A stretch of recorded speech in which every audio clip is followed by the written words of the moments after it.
there's a peanut butter and jelly sandwich ready for you. Is this cheese? What? Oh, what is that, a dog? Hey, Elliot, wait. Watch. What? Nice catch.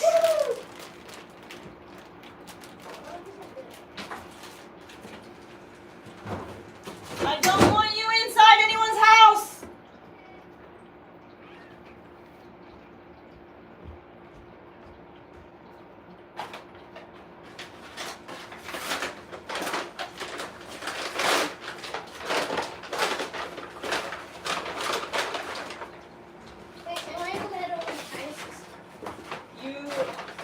No, you can go to Elijah's. Well, I don't think they're there, but... You just saw everyone's bike there. Yeah. If no one is at Elijah's, come home. My phone case is here. Okay, dude, you guys are ready for this? Because you're about to watch my cat become the happiest cat ever. Okay. So I got myself screen protector accessories. Ooh, it comes with a glass screen protector. Yay, simple. Okay, cool, perfect. Perfection. We'll do that a little bit later. Let's get to work. What is it?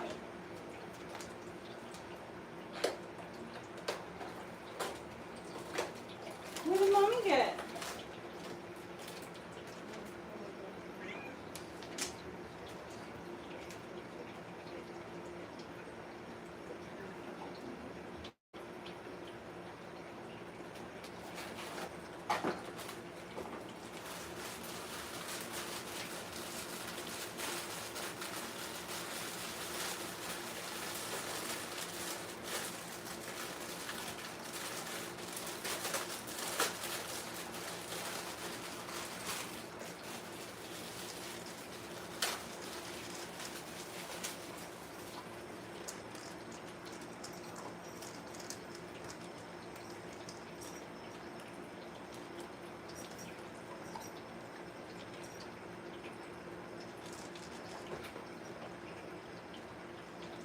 What's mommy got for you? I know you're ready, huh?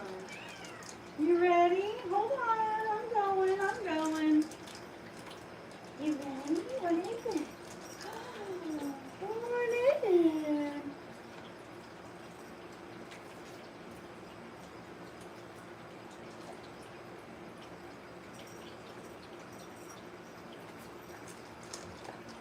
I know, you're ready. I know you are.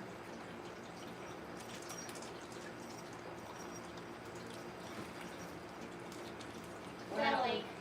Huh? Please. Can you help her? Mommy. No, don't hurt her or anything. Yeah. She's not hurt. She's not in trouble.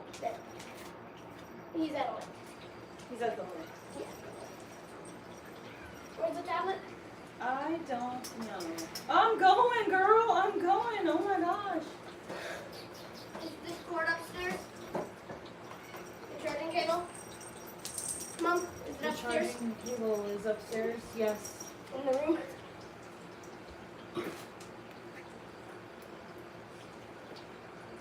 All right. This isn't permanent. This is just to entertain her for right now. Instant entertainment. Oh, your help. Oh.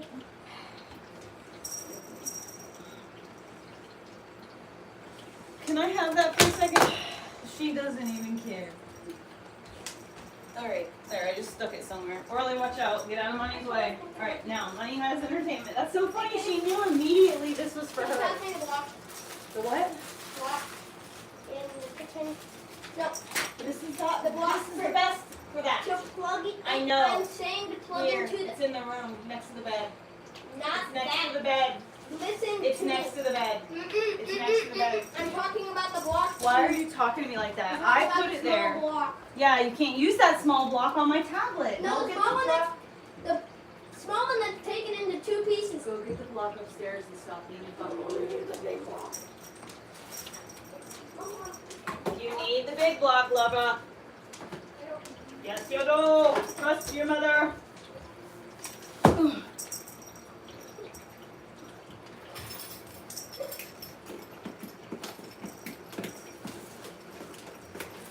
Now, if the cat can stay entertained while I do this.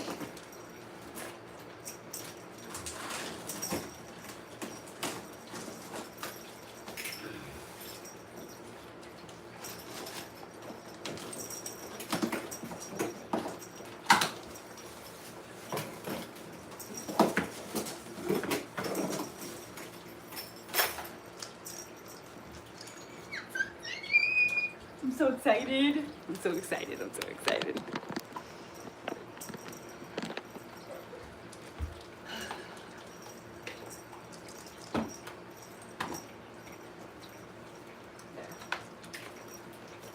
Do you want to go outside, Orly? You want to go potty outside? I'll move the cat. Hold on, Mike. Hold on, Mike. Hold on. Oh my gosh, she loves it. Go, skitty. Get him. I need to get some water. Some tea with straw would be amazing.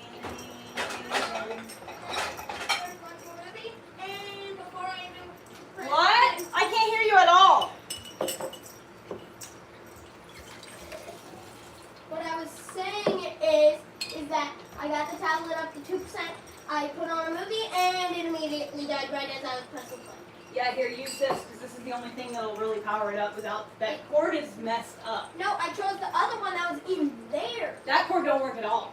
It works. No, it doesn't work at all. It's charging the tablet right now. Turn the tablet on. Oh, okay. So yeah. Okay. Good luck with that. Enjoy the frustration. Okay, whatever you say. Hey, can you look on my dresser? Never mind. Never mind. I found it. Oh, and look what I got. I got a weight bar, and I got 7.5. I got 4 discs with 7.5 on it. So we're going to do some real exercises here soon. So excited.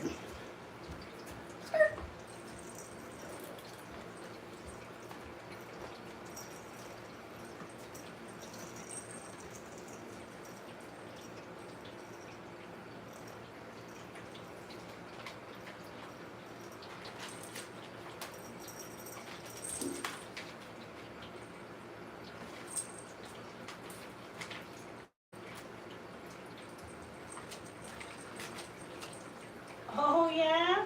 Are you so excited? Are you really that excited, Mama?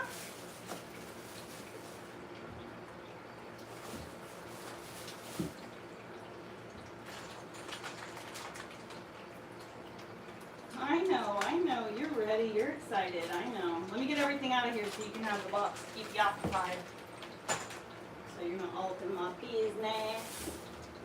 It's none of your friend business. None of your friend business. Oh, I need to turn something on.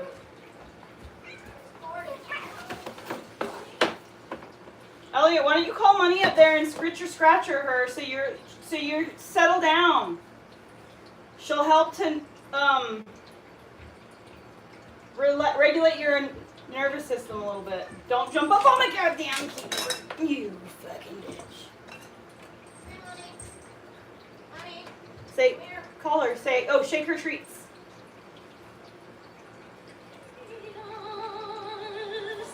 What you just saw was not Ariana Grande, but Paige Neiman, an influencer who blew up back in 2019 thanks to her extremely uncanny impersonations of the Shake her pop star. treats, baby. Ever since then, Paige has been She can't hear you. because no matter how much someone tries to mimic someone else, the end result will always just be weird and unsettling. But I think Call her Paige now. Neiman and Ariana Grande There's the are shaking not of it. only just two sides of the same You're not shaking coin, the treats. but also that we are all on that coin too. on my Ariana little Grande has table gone right through there. extreme They're changes right there over on the the table. years, leading the public to often claim she doesn't know who she is. told you. But what people Give her don't some. realize is that in many Really? ways, Give her some. we are Don't no tease her. different. Ariana learned to become whoever she needed to be to satisfy the adults around her as a child actor, and we are all unknowingly doing the same, except instead of studio executives influencing us, it's algorithms. Social media is homogenizing everyone into adopting the same iPhone face, aesthetic, slang, or even just fear of being perceived nonchalant personalities. Like Paige Neiman doing whatever she can to copy Ariana at the expense of her individuality, and Ariana shapeshifting into whatever role her career demands. People today are replicating the same hollow influencer template, terrified of making any real mistakes due to the surveillance state of social media, and all while AI continually diminishes people's trust in their own decision making. In today's video, I want to explain how I think Ariana and Paige's ability to morph personalities show us an uncomfortable truth about modern society and ourselves. We will also talk about what I call the Disneyification of pop music and why songs today are so generic compared to the bold, sexy sounds of the 2000s, how algorithms are destroying individuality and social skills, and even how we are now possibly witnessing the collapse of free will thanks to AI. As one of the 4th and 5th graders that I was teaching the other day asked me, why do I need to know any of this if a computer or AI can do it for me? Over 1 billion animals have been lost in wildlife. Gen Z has a nonchalant crisis. Hi, I'm Ariana Grande. I hate the constant surveillance state we live in.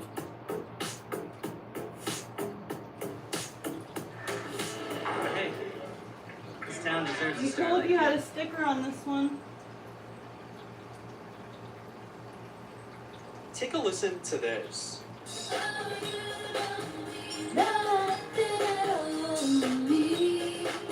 That's the sound of a song that is over 20 years old, but that still overwhelmingly dominates social media trends and edits. Compared to the Jack Antonoff, cornball, Disneyification of music today, the music from the 2000s was just different. Britney Spears, Christina Aguilera, Nelly, Lady Gaga. Music used to stand for something, and artists actually felt highly individual and clearly marketed for adults. I mean, I am genuinely not trying to be rude here, but does anyone else notice that artists in their songs sound weirdly alike and also so simplified that they feel like they're for children? Jizz Blobber! Glow Blazer. I mean, I swear to God, Sabrina Carpenter sounds like AI Taylor Swift, and Taylor Swift is just absorbing everything that has already worked from past artists and reselling it in diluted form. But honestly, why is this? Why does pop music today seem so watered down, weirdly safe sounding, and even so generic it sometimes feels like AI? It's something I call the Disneyification of pop music, where it isn't just people that are losing their individuality and uniqueness because of social media, but also our music. With the rise of TikTok, the chart domination of Taylor Swift, and a highly monetizable underage fan base thanks to social media, it feels like music today is annoyingly safe and similar sounding, and where nothing really feels like it stands for anything or really pushes any boundaries anymore. Now, to be fair, I know every generation complains about music being better back in their day, and it is true that every musical era has its own copy and paste template for its time, but I still think what we see happening today is different because of technology. Ever since the explosion of TikTok and how artists like Doja Cat or Chappell Roan blew up thanks to viral dances on the platform, record labels have shifted toward optimizing for the app over everything else. Songs have gotten way shorter for streaming and replay value, lyrics far more simplistic to appeal to as many people as possible, and the artists themselves molded on whatever currently works to minimize risk and maximize profits. At the moment, the biggest pop star on earth is Taylor Swift, someone who is known to many as an artist who is just meh. Not good or bad, but just almost like watered down girl boss corporate slop. She doesn't really seem to push any boundaries, and while many of the themes in her work do tend to uplift girls and have positive messages, there is still just something about her that feels overly safe and even artificial. Hi, I'm Ariana Grande, and welcome to Celeb Secrets for You. When we look at someone like Ariana Grande, we see something similar, but in a much more fascinating, damning way. Ariana Grande's perceived identity instability starts way earlier than most pop stars, but it is also something that is rapidly becoming the blueprint. She was a working child performer before she had the chance to develop a sense of self outside of performance for validation. I talked about this point in my previous Ariana Grande videos, but child acting so can only often one be of so you has detrimental to an fucking actor's a future label? That's personality cool. and mental G7. health simply because it doesn't really allow space for the extremely important formative years of adolescence to develop a healthy personality. Now, it is also important to point out that there haven't really been any long-term studies on how child acting affects children, but what has been found is that those who had healthy bonds with their parents often grew into stable, healthy adults, while those who didn't.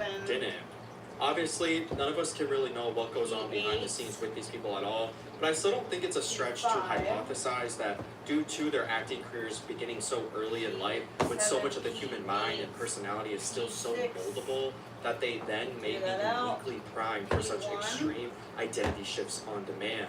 I remember the day that I went for my first audition. Ariana Grande landed on Broadway in 13, then spent her adolescence as Cat Valentine, Nickelodeon's exaggerated, squeaky voice comic relief for the better part of a decade.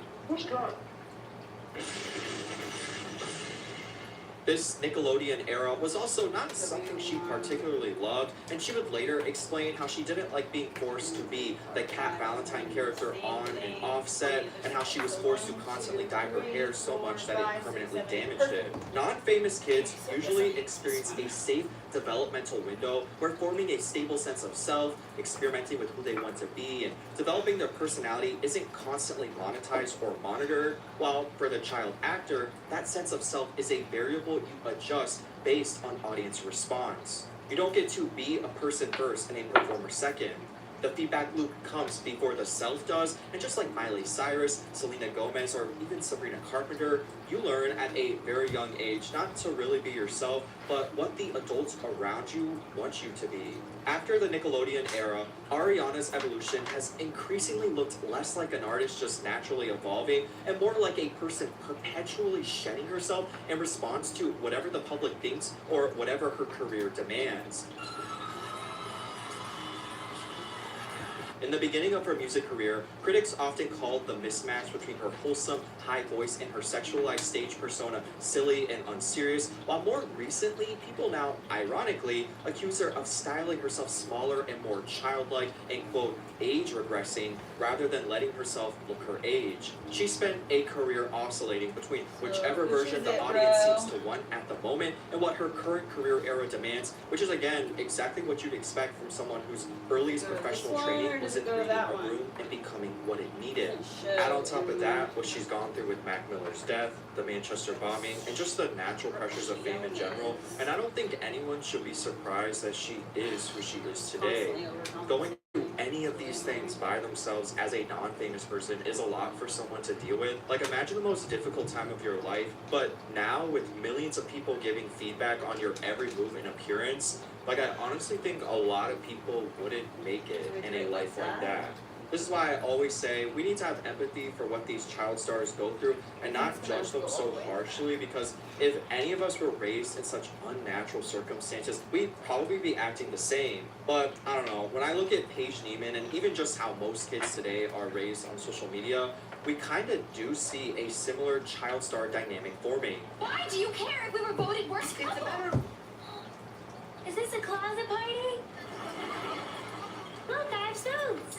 Paige started mimicking Grande around age 12, the same age range Grande herself was when the industry started shaping her, but unlike Grande, Neiman had no label or creative team directing the transformation. She did it herself for an algorithm because the algorithm rewarded it with millions of followers. When she later appeared visibly thinner in a cosplay video, online reaction turned hostile, with many calling the transformation scary rather than impressive, and Grande herself once publicly called the whole dynamic bizarre.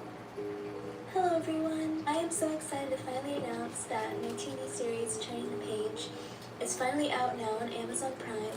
The show will give you an inside look to my day-to-day life, my journey to becoming a model, time with family, and moments that have never been shared before.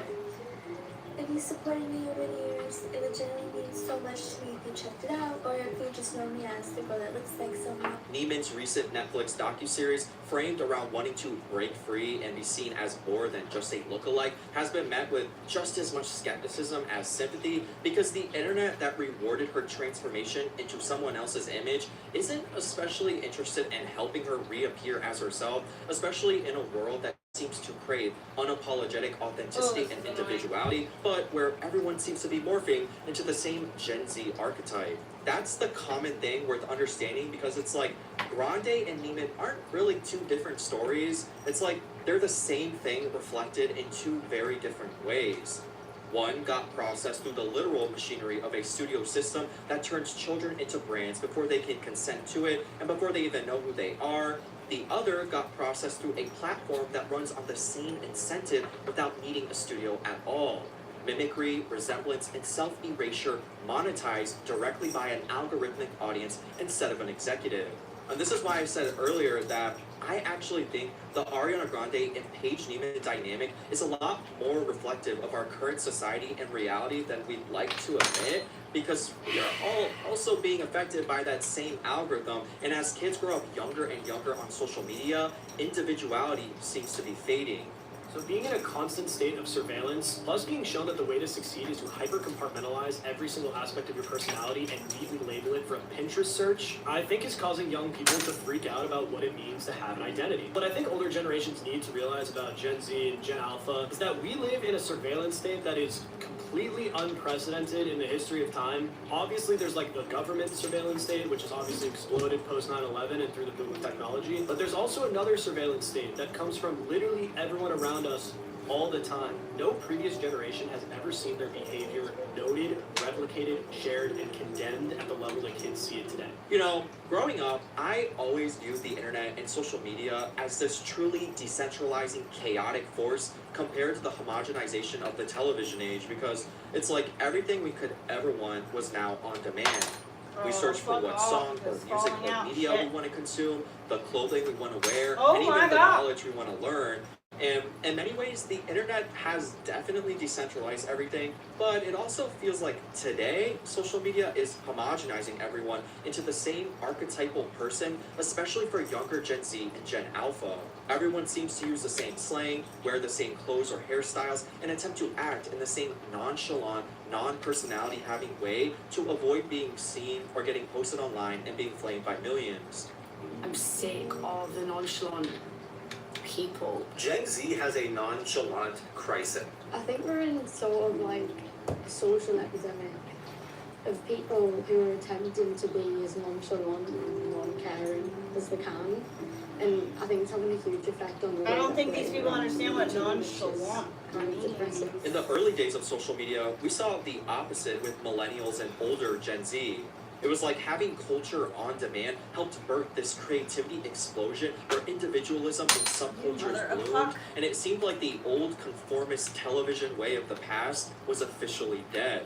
I mean, I remember the late 2000s and early 2010s as this moment where pop culture really did feel like this mass inversion, where everyone was alternative or experimental with their appearance, and where raging against whatever was considered mainstream or normie was the new mainstream. It felt like performance art and abstract forms of self-expression were the norm, and artists were constantly trying to outdo themselves, while unique self-expression was constantly encouraged.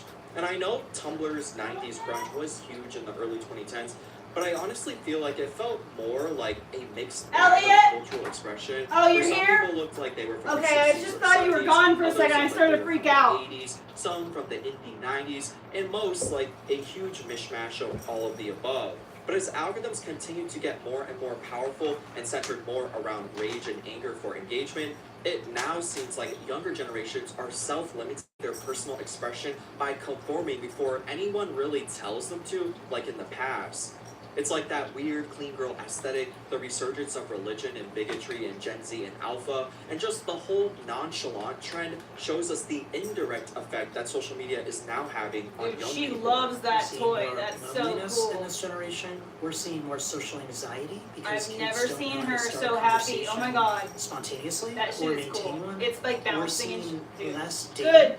job, because Heather. kids don't know how to meet and interact That with was a others fucking good through one. sophisticated kinds of social competencies. We're seeing kids lost on their college campus and afraid to turn around and ask another student walking by, can you point me to where my next class is supposed to be? Because they're on their phones, or believe it or not, calling their parents thousands of miles away to say, help me find my class.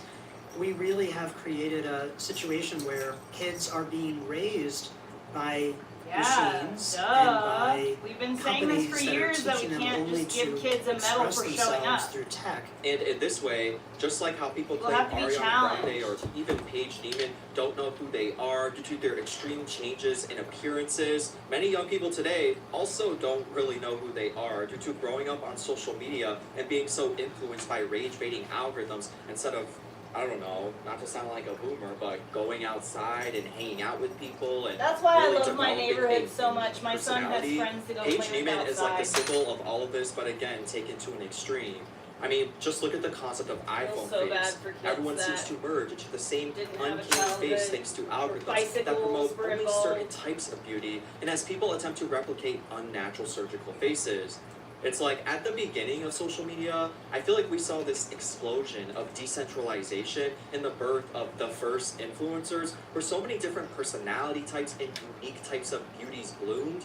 But now it feels like we are going in the opposite direction, and everyone who gets some sort of fame on social media kind of looks the same. It's like they all technically have different lives and are different people, but also seem to all post the same exact thing and who look the same, almost like they are following a script. I think it is all due to the incredible effect these extremely powerful algorithms are having on society, but instead of people literally attempting to mimic a specific person or celebrity like Paige Neiman, everyone is being unknowingly homogenized through these abstract, shadowy social media apps. But bringing this back to music, this Disneyification or Taylor Swiftification of the industry also ties back into social media, but in a more unexpected way.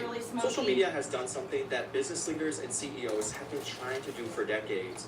Monetize all people in society to the fullest extent possible, including children. Social media has unleashed this incredible new monetizable consumer base, and it's a huge reason why someone can post AI slop YouTube shorts all day, or video game gameplays, or just be an immature streamer and still become hugely rich. It's because children are a highly influential consumer base, and I think this is also affecting music, where these companies have access to all this new data on consumer trends and behavior, and are attempting to maximize profits by appealing to them. A YouGov poll from 2020 found that kids now dominate streaming platforms as a majority share of users, with music companies like Sony showing increased interest in this consumer base and pivoting to appeal to them. So big, fans by the thousands began lining up for a prime viewing spot more than 24 hours before the big premiere, all for the chance to catch a glimpse of their musical idol. A paper from all the way back in 2012 theorizes that this pivot toward tweens and children actually began back in the late 2000s and has massively impacted pop culture thanks to the success of things like Kids Bop and Hannah Montana. As children participate more and more in consumer practices, by necessity, their activities will be more and more mature. If the public spaces of consumption are characteristically mature rather than childish, then child consumers naturally adapt to more mature content. But the converse argument is even more compelling. As children's entertainment gains a wider foothold, so do the characteristics and representatives of children's culture filter even more broadly into mainstream, popular, and consumer culture. Not simply children adapting to a mature public sphere of consumption by growing older, younger, the broader consumer world also adapts itself to the increasing presence of children becoming childish in notable ways. So this paper isn't just touching on how much of an impact younger consumer bases are having on culture, but also shows how it's a sort of reciprocal interaction. Media has increasingly pivoted to exposing children to more mature themes, while at the same time, mature media has also begun sanitizing itself to appeal to children. We can kind of see this sort of thing in the more popular outrage we see in society, where people say artists like Sabrina Carpenter or back then Miley Cyrus and Britney Spears were influencing children in inappropriate ways. But again, this study actually assumes it goes both ways. In other words, the explosion of youth culture and media in the 2000s has led to pop culture in general becoming safer, so all potential consumers can be reached, not just that younger generations are being influenced by the more mature idols they look up to, like we all for talk you, about and then and you know can play with already. this. Look, go And play with again, your new this toy. brings me back to Look, the music hey, of the 2000s. go get your new One of toy the that I biggest just sex hung up for symbols you of the over there. 2000s, who was Go get your constantly new toy. lambasted for how her music supposedly affected children in bad ways, was Britney Spears. Cats, while we're doing activities that require zero cats. I think that she should just watch what she wears at times and where she is sometimes for little children. Her fans are children. young. Now, Britney really blew up in the late 90s and early 2000s, just before this mass pivot to children began. And it is why I think it all leads back to how music seems so sexy, and clearly for adults in the 90s and 2000s, because the industry focused far more on marketing toward adults. Now we see that the child and its habits and listening preferences have been absorbed into broader culture, which oftentimes makes modern music or movies feel weirdly cheesy or devoid of bold individuality. The other, more obvious reason pop music seems so similar and watered down is the decentralization of the internet in a time when corporations operate on low-risk, easily reproducible methods of profit. In other words, as the internet allows us to have more freedom over what we decide to consume, that causes a lot of erratic uncertainty in the previous profit models from the past that, they have to adapt, which leads to music labels clinging to whatever already works and attempting to constantly reproduce it. About a year ago, I made a video where I said AI would eventually lead to the collapse of individuality and even possibly free will due to our increased reliance on technology for everyday tasks and how everyone keeps outsourcing their basic thinking functions. As a substitute teacher, I'm encountering a really concerning number of students who truly do not see any value in learning because, as one of the 4th and 5th graders that I was teaching the other day asked me, why do I need to know any of this if a computer or AI can do it for me? A little girl didn't want to learn how to read because why would she need to when she could have the computer read it to her? I now feel like this thesis has expanded to not just our brains or thinking or even just physical tasks, but also our personalities. It's like what we see happening all around us with the weirdly artificial copy and paste personalities of famous people and younger generations is a symptom of a much larger transition occurring in society where our technology is forcing us to homogenize and sacrifice our ability to take risks or be ourselves or just show emotions in pursuit of mass palatability for profit. In other words, these changes in society can largely all be traced back to, you guessed it, neoliberal capitalism. Now, neoliberalism is an economic ideology that treats society as a giant market and reduces everything, including human creativity, to a metric of financial efficiency. Over the past few decades, it has systemically dismantled public safety nets, deregulated markets, and forced every industry to prioritize short-term shareholder value over long-term stability. In the music industry, like we just talked about, this means major record labels no longer operate as patrons of art, they operate as risk mitigation corporations. Because neoliberalism demands infinite growth but punishes financial failure, executives cannot afford to take a gamble on eccentric, unproven talent, and instead they seek low-risk profit motives by weaponizing data analytics. This environment fundamentally incentivizes the easiest path to profit, shifting the entire industry's focus toward whatever requires the least capital to produce and guarantee the fastest return on investment. This economic calculation directly intersects again with the digital monetization of children, a demographic that basically represents the ultimate easy path to profit. Unlike adults, children consume media through impulsive, infinite repetition, which matches streaming algorithms perfectly. Right, I got my house uptown. I don't understand. Did I give Ariane? Did I give Ariane done or no? Hold on.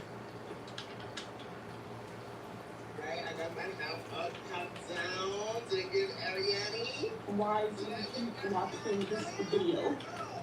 Because social media platforms have effectively dismantled the barrier between adult and child digital spaces, labels now actively engineer mainstream music to capture this hyper-monetized underage demographic. Children naturally crave predictable structures and instant gratification, and to exploit this, the industry has universally adopted what I call the Disneyification of pop music, crafting songs that utilize bright, simple, major key progressions structurally identical to nursery rhymes.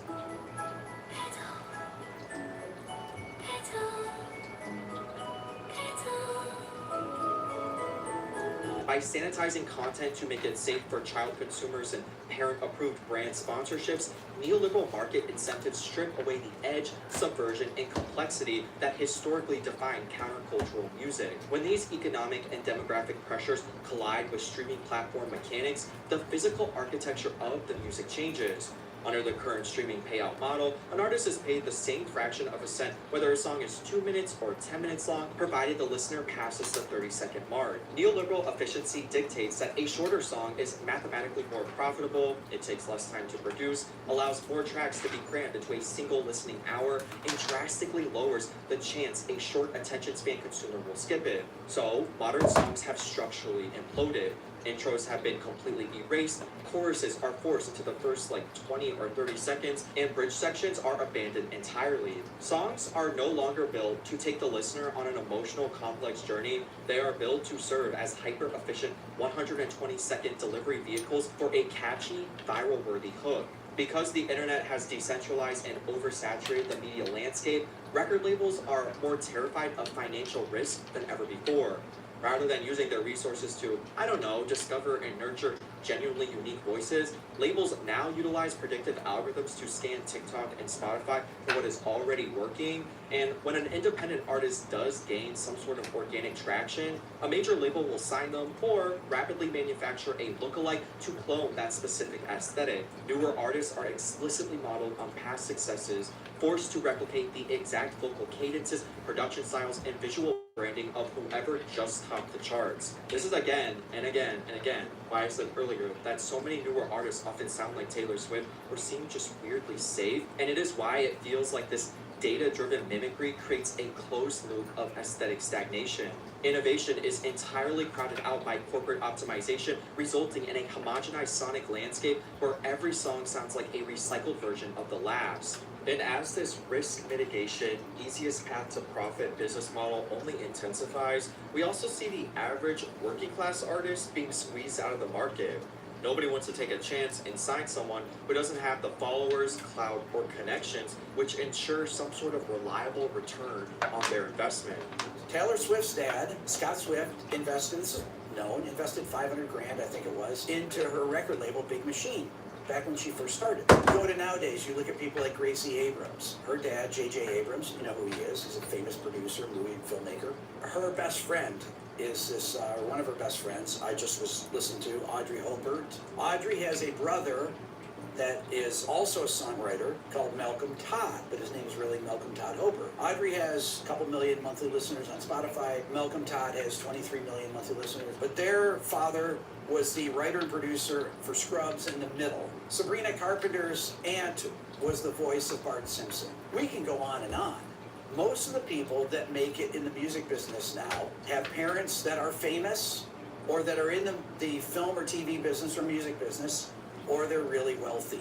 If you look back historically, bands like the Beatles, Black Sabbath, AC/DC, The Who, The Kinks, Nirvana, Alice in Chains, Soundgarden, Pearl Jam, Smashing Pumpkins, Oasis, The White Stripes, these are all working class bands that come from very humble beginnings and can tell stories based on their upbringing, something that rich people frankly can't do. It's almost impossible to make it as a musician nowadays if you're young unless you have rich parents. So neoliberalism didn't just give us the technologies that birthed the world we now inhabit, like smartphones, social media, and algorithmic rage baiting for profit. It also literally changed how we think and our personalities by hardwiring us at a multiple young age to think that we are all brands that must be marketed before we even knew what a brand was, and which causes us to sacrifice our individuality to appeal to the algorithm. Child actors were just the OG versions of this dynamic. They performed for a television audience and executives. We perform for the algorithm and likes. I think that's the craziest part about all of this, because on the surface you would think, okay, so it's just our technology that we are all slaves to, and that's the single problem we need to focus on to better society, because it's like, oh, if we just limit AI or social media, these problems will be resolved. But like most things, it really actually leads back to profit and neoliberalism. These technologies are all just tools, and what is actually happening is that the pursuit of profit is algorithmically encoded into all of them, which is the real reason for all these changes we see happening everywhere. If we extend our current timeline out a couple of decades, we see a world where people don't just rely on AI or social media popularity for answers to homework or for social validation, but for any choice itself, and human decision-making or creative individualism then becomes seen as inferior and far too high risk in such a cutthroat, late-stage capitalist world. The desire for profit is causing our celebrities and musicians to act like one another to ensure risk-free, easy money, our songs to all be super friendly and similar to not offend or alienate any potential consumers, and all of us to willingly diminish our sense of individuality or emotional expression so we are turned into viral memes where anger-fueled algorithms cause us to be bullied by millions online. Now, the silver lining to all of this, though it may sound corny as fuck, is that being radical couldn't be any easier or cheaper than ever before. Now, all you have to do is literally just be yourself and refuse to alter who you are for algorithms, palatability, or success. I mean, the one good thing here is that AI and social media are also creating a very real demand for not just authenticity, but imperfection, sloppiness, art that feels real and unique, influencers who are the opposite of nonchalant. On these apps where everything is black and white and built on pure rage, people now crave nuance and real human complexity more than ever before. Who would have thought that technology built to do everything better than humans would actually make us appreciate ourselves, our creativity, and our flaws more than ever before? Stay over there. Get Orly's bed. Go, Orly's bed right there. Or drink water.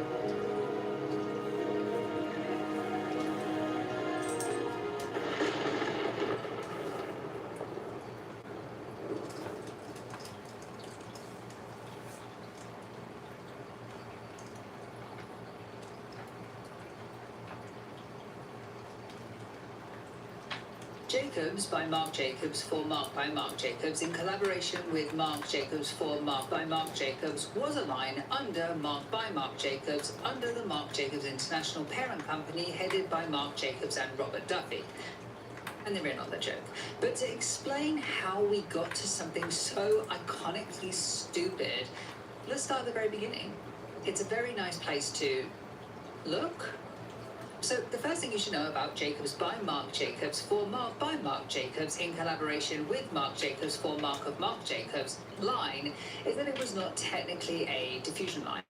It was a line, a real line within another line, but in order to explain how we got to that, all computes within the Marc Jacobs wider ecosystem.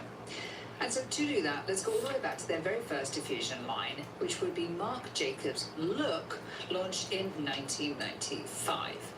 It had a decent launch in Japanese department stores, but it wasn't really meant for the Western audience.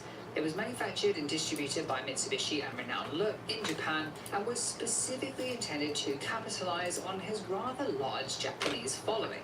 This is really a common thing for brands to do at the time. Westwood, Galliano, Burberry, and McQueen literally all had similar deals at the exact same time. But unlike the others, Look closed only 16 months later in 1997, but not because it was unprofitable. In fact, in those few months, they'd already achieved 50 million euros in retail value, showing great promise that there was money to be made in a Marc Jacobs diffusion line for the Japanese audience.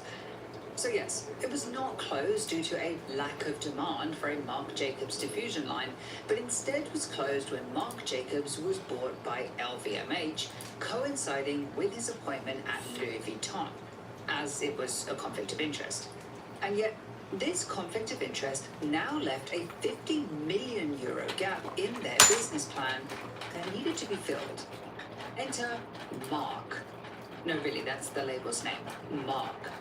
Run by LVMH, you may recognize this tonal tag as Marc Jacobs' diffusion line, but it wasn't. It was intended instead to be exactly the same as Marc Jacobs, the original line, but producing items just more indiscriminately, all in price, quality, and design. While the original brand, Marc Jacobs, needed to continue to be that quality assurance, competing with brands like Alexander McQueen or John Galliano, Marc No Jacobs would be Marc's creative expression, communicating a cool factor assurance and carving out a new place in retail as a result.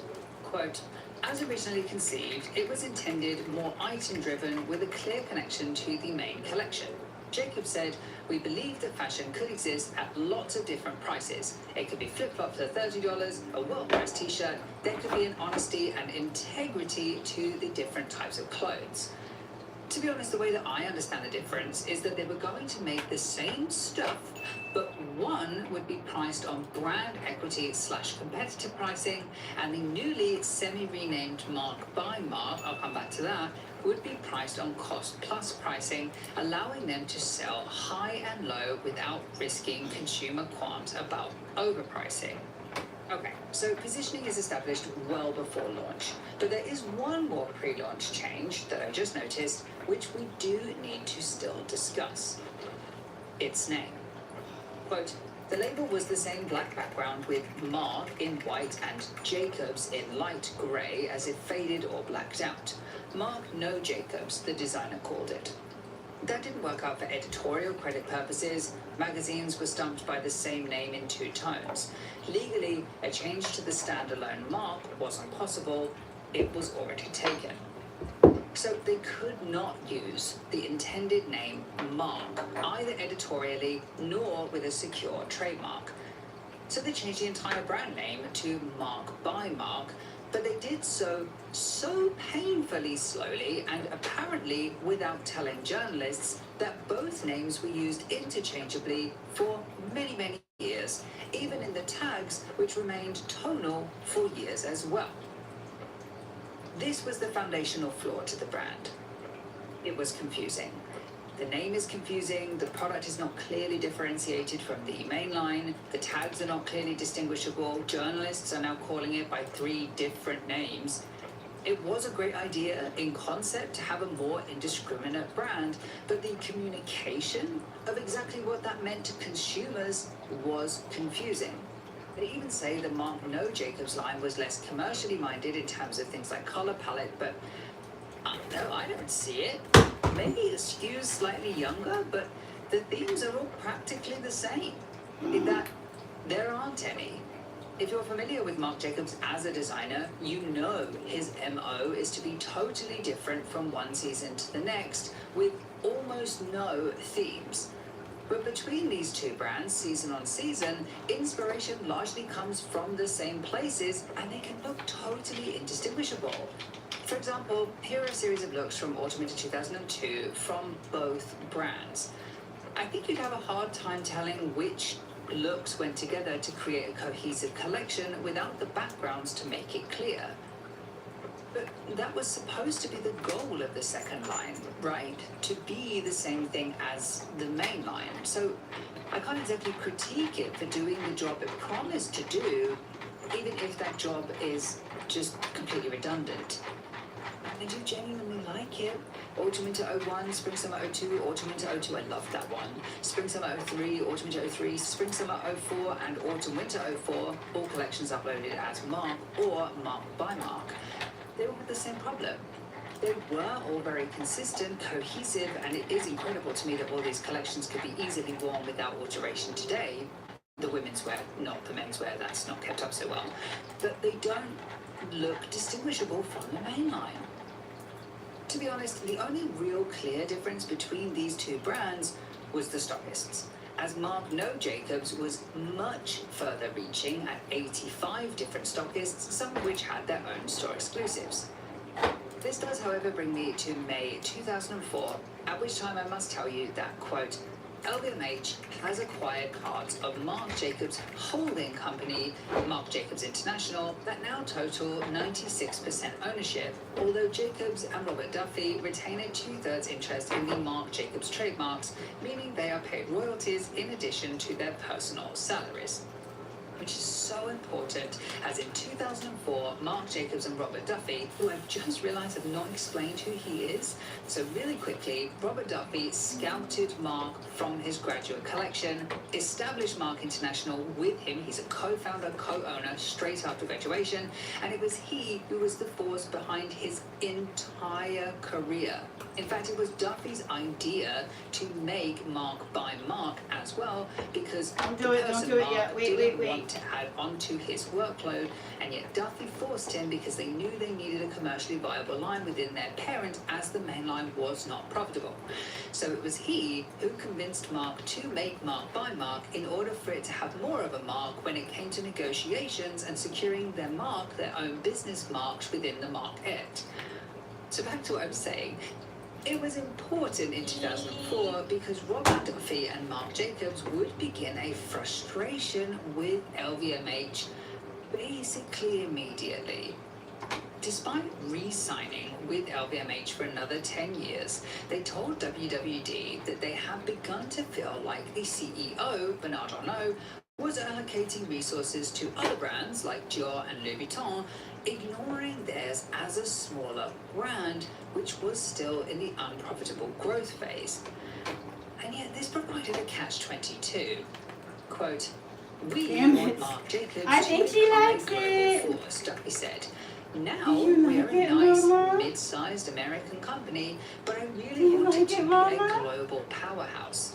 The only way I can do that is if I have the support of Mr. Arnault." Look. So it was on this that they signed for I their love next you 10 too. years. You're welcome. As long as LVMH invested, You're Marc would welcome. continue to be there to design more viral Murakami bags, making Arnault a very rich man. It's this, in fact, that would explode the growth of the business, which would now become renamed again to Marc by Marc Jacobs across the US and added into at least 3 physical retail stores of their own, with the retail offering of Marc by Marc Jacobs Yeah, specifically you're happy. into You're cheaper welcome, items. Mama. You're welcome. Previously, the You're brand had been in that welcome. Calvin Klein-esque Yes, it bridge is for market, you. if you Yes, had it to is. categorize it in the first place. Did you see that? She's Now, like, it's they for would be me. doubling down on that taste for all price points ethos within the same label, making it You're so more cute. like a lifestyle brand, but again, hard to define. It's another reason why the brand gets confused with the diffusion line so much, as with this rebrand, it's definitely encroaching on the space of a diffusion, whether it's intending to or not. They passed the decision off by arguing that their previous positioning, the bridge market, which I suppose we would call accessible luxury now, with brands like Tory Burch, was oversaturated. Though, to be totally honest, the diffusion line market was more oversaturated at this point, but it was also more profitable. So it seems like it was just the potential to be greater was better if they turned it into more of a It's lifestyle gonna get brand. even better. This also happened to include the release of Marc by Marc Jacobs homeware in December 2003, which is practically never mentioned again, a watch license with Fossil signed in September 2004 for release in 2006, and finally their first cult hit in Moon Boots, which I desperately hope I can find a Don't picture worry, of by I'm the not time gonna this let it video is go. edited, because I have failed thus far. This is the first time that Hello, we get a kitty. look What at are how you the doing Marc up by Marc there? Jacobs stores would compare I'm in so terms happy. of Ow, you want me to merchandising play with you style, right now? thanks to a couple of different blogs, but mostly thanks to the LA Times, which in July 2005 You got my ring. You got my ring. You got my documented ring. that, quote, "A metallic-clad trio from Orlando, Florida, grandmother, mother, and teenage daughter, descends on the sale shoes piled 10 boxes high on the back wall, while 2 UCLA students browse tables stocked Okay, with we're gonna such be super assorted careful, oddities okay? as a $4 talking Bible Where's my keychain jewel? and a $400 red, white, and blue Captain America motorcycle helmet and a $25.95 Pretty hardcover sturdy. titled The Hardness Factor." Across the street, the higher-end Marc Jacobs store straddles Melrose Avenue and Melrose Place. Though there's a crosswalk at the corner, there is not one directly connecting the two stores, which means well-heeled pedestrians can often be found Jacob walking across traffic. I think this well-materialized Oh, no, quote honey. well-materializes the intentional identity crisis that this Marc then later renamed Mark by Marc, then later renamed Marc by Marc Jacobs line was having. This was kind of the point of the not diffusion line. Goodness. It was high Hopefully we're and not low, fucked right now. good and bad. It was true chic and ugly chic. If you didn't have a strong hold on your identity going into a Marc by Marc Jacobs store, you might end up leaving both as a serious American loving motorcyclist and a middle-aged white suburban mum with a $4 speaking Bible keychain, all rolled into one. So, as you can tell, from 2004 to 2007, LVMH kind of had to keep their promise and bolster the line as much as they could. It maintained this indiscriminate high-low offering with products like $400 cashmere sweater for children on the same shelf as a $58 Miss Marc clutch pouch. Though we do know explicitly which end sold better because Duffy told put this Fortune together in magazine the room 2007 upstairs. that 70% of the sales came from junk, which he labeled as $20 t-shirts, fragrances, which by the way were not profitable at this time, parenting totes, and costume jewelry. So it might not technically be a diffusion line, but the audience was definitely treating it as one if 70% of sales were coming from that end. However, it was also from here that the reason you clicked on this video would emerge. The Jacobs by Marc Jacobs for Marc by Marc Jacobs in collaboration with Marc Jacobs for Marc of Marc Jacobs line. It was a multi-layered joke based on how confusing the line was. What was its name? What was its positioning? Who was the target market? What did they even sell? Was it a diffusion line after all? How much wood can a woodchuck chuck if a woodchuck can chuck wood? Yeah, they were very much in on the joke when it debuted in March 2007, purely as a junk product in the words of Duffy, as the first product was a $12 bag. It was a hit immediately. A cult hit, sure, but if there was one thing Duffy was absolutely great at, it was making sure that any hit product they had, those moon boots included, made an ever-changing made line. So this Jacobs by Marc Jacobs for Marc by Marc Jacobs in collaboration with Marc Jacobs for Marc of Marc Jacobs line continued into a wider range of products. Shoes, t-shirts, bags, jackets. It became a massive fan favorite in everything, well before it became a meme, with the earliest meme I could find coming in 2014. And oddly, the meme seemed to miss the joke a little bit because Marc by Marc Jacobs was never intended to be a traditional diffusion line, and so this new line, Jacobs by Marc Jacobs for Marc by Marc Jacobs in collaboration with Marc Jacobs for Marc of Marc Jacobs, was not really supposed to be a serious line at all. The joke was actually kind of on us for not understanding that the brand was not a diffusion line in the first place, but he was using himself as the butt of the joke within this. Because instead, that ridiculously named line was basically their first cash cow. Slow at first, but growing, indicated a turning point for the label that merch-like products were really the way to go if they wanted to make the money that they needed to achieve their goal of stabilizing the business. Remembering that the entire point of this brand was to fill the €50 million hole left from Marc Jacobs' look, they really needed this. As we know from my video on Underskin about Marc Jacobs' beauty, even the fragrances were loss-making at this time. So it bears repeating. They really, really needed a cash cow. Marc Jacobs International, the parent company, had literally never made a profit. In 2003, they were quoted being near break-even, and then in 2004, that large investment was made by LVMH to grow the business, putting them in a deficit that they had yet to come out of. It's very unlikely they had turned a true profit. So this Jacobs by Marc Jacobs for Marc by Marc Jacobs in collaboration with Marc Jacobs for Marc of Marc Jacobs line under the Marc by Marc Jacobs line for the Marc Jacobs International parent company was much more impactful than it seems at first glance. It was a huge turning point for that line. Even if it wasn't popular enough to actually make them profitable as a cash cow, that of course was the Daisy fragrance, which is well biographized in the aforementioned Marc Jacobs beauty video, it certainly gave the brand hope that there was major potential here in a mock diffusion line. By late 2007, the brand had now expanded into mainland Europe. In Denmark, began a children's line called Little Marc by Marc Jacobs, which began just independently in the stores. I think in the Marc by Marc Jacobs stores, you know, they were making it indiscriminately, of course, but it was so successful that it soon went into license with the Zania Group to create a line for post-fetus to 12 years old.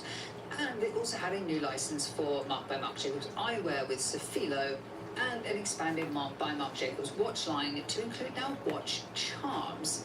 They'd also now expanded into 88 stores across the globe by November, thanks to the aforementioned LVMH investment, and sold a really extremely wide range of products under their new lifestyle brand positioning, with continually sporadic pricing, very much something for everyone. To quote the New York Times in a surprisingly long but really insightful quote that includes a lot of prices, they said, quote, Marc by Marc Jacobs has set up shop here in Cape Cod. I thought it would be full of precious overpriced safari bags, and it does have them. But here's the shocking thing. A lot of stuff here is cheap and pretty great. The small barn-like space has a wide doorway with a generous heap of free condoms to the left as you walk in. Up front are tiered shelves offering random gewgaws, rhinestone bubble rings, $5, charm bracelets with dangling silver pesos, $5, lipstick pens, $1.50, and leather straps emblazoned with sexy-sounding Latin phrases like internos, $7. So if you only have $5 to your name, you can still feel the Marc Jacobs experience. Constant waves of shoppers have picked it over. Polo shirts emblazoned with a Stinky Rat logo, $35. Soft, thin t-shirts that say super hardcore, $29. And tops with Henley-style buttons at the collar. These were only $20 and came in shades of grape and blue. There are lots of items you may have forgotten to pack. Vintage-style flip-flops, $11. Panama hats, $34. And assorted swim trunks, including a pair of cute red short shorts, $98, that would look best if you maintain an adolescent man's Olympic figure skating body. At the rack of men's tops and jackets, I found a short-sleeved beige shirt printed with a lovely purple and yellow floral pattern for $168, and a grey pair of shorts and a grey plaid for $178. By the door, there were bags and wallets in shiny quilted material, a snap wallet, $18, an evening bag, $35, and a bucket bag, $59. They look gaudy and ostentatious, but in a fun, ghetto, fabulous way, almost a satire of the overpriced luxury bags this label also manufactures. Nearby on a wall of shelves, those worshipped real Marc Jacobs bags were displayed, including a $558 tote in shiny soft black leather, along with other bags of many colors. The display looked like an exhibit of Eva Longoria's swag from 2005. I'm totally confused by the whole must-have Marc Jacobs handbag mania. Do people in our feeble 2008 economy still actually obsess over these things? Yeah. Anyone with a speck of taste would choose the place any day. It's one of the few stores open year-round, and it turned a profit after just a year in business. So clearly, the brand was extremely popular. Their $1.50 lipstick pen, $600 tote, and complimentary condom were the perfect cocktail of chaos that the 2000s desperately loved, Eva Longoria included, apparently. Cult blogs like Nitrolicious were writing about it, stores have popped up like the Dickens, and magazines like W were calling it the envy of many a competitor, or a veritable mecca for fashion types.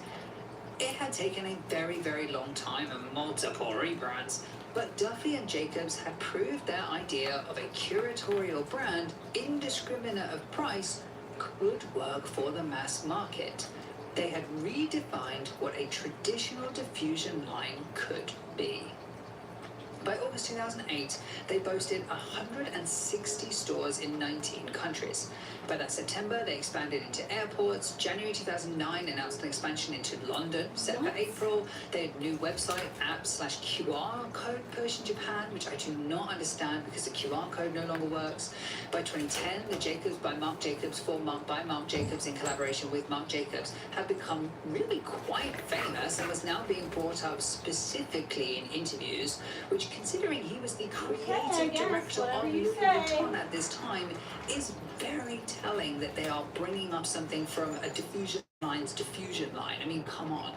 They opened a store with a cafe in Milan, opened an e-commerce site, which has collated the ecosystem together, marcjacobs.com. They celebrated their 10-year anniversary in 2010, embraced influencer marketing with a shoot involving Brian Boy and Julia Frakes. They brought back the Apple belts from Spring/Summer 01 in that collab, and even turned into ethical marketing with a series of t-shirts to save a public skate ramp. Also with a campaign to fight for marriage equality in New York, something that Marc was a massive proponent of in his personal life. I mean, this is a crazy list of achievements, isn't it? Especially to come after such a long time of trying.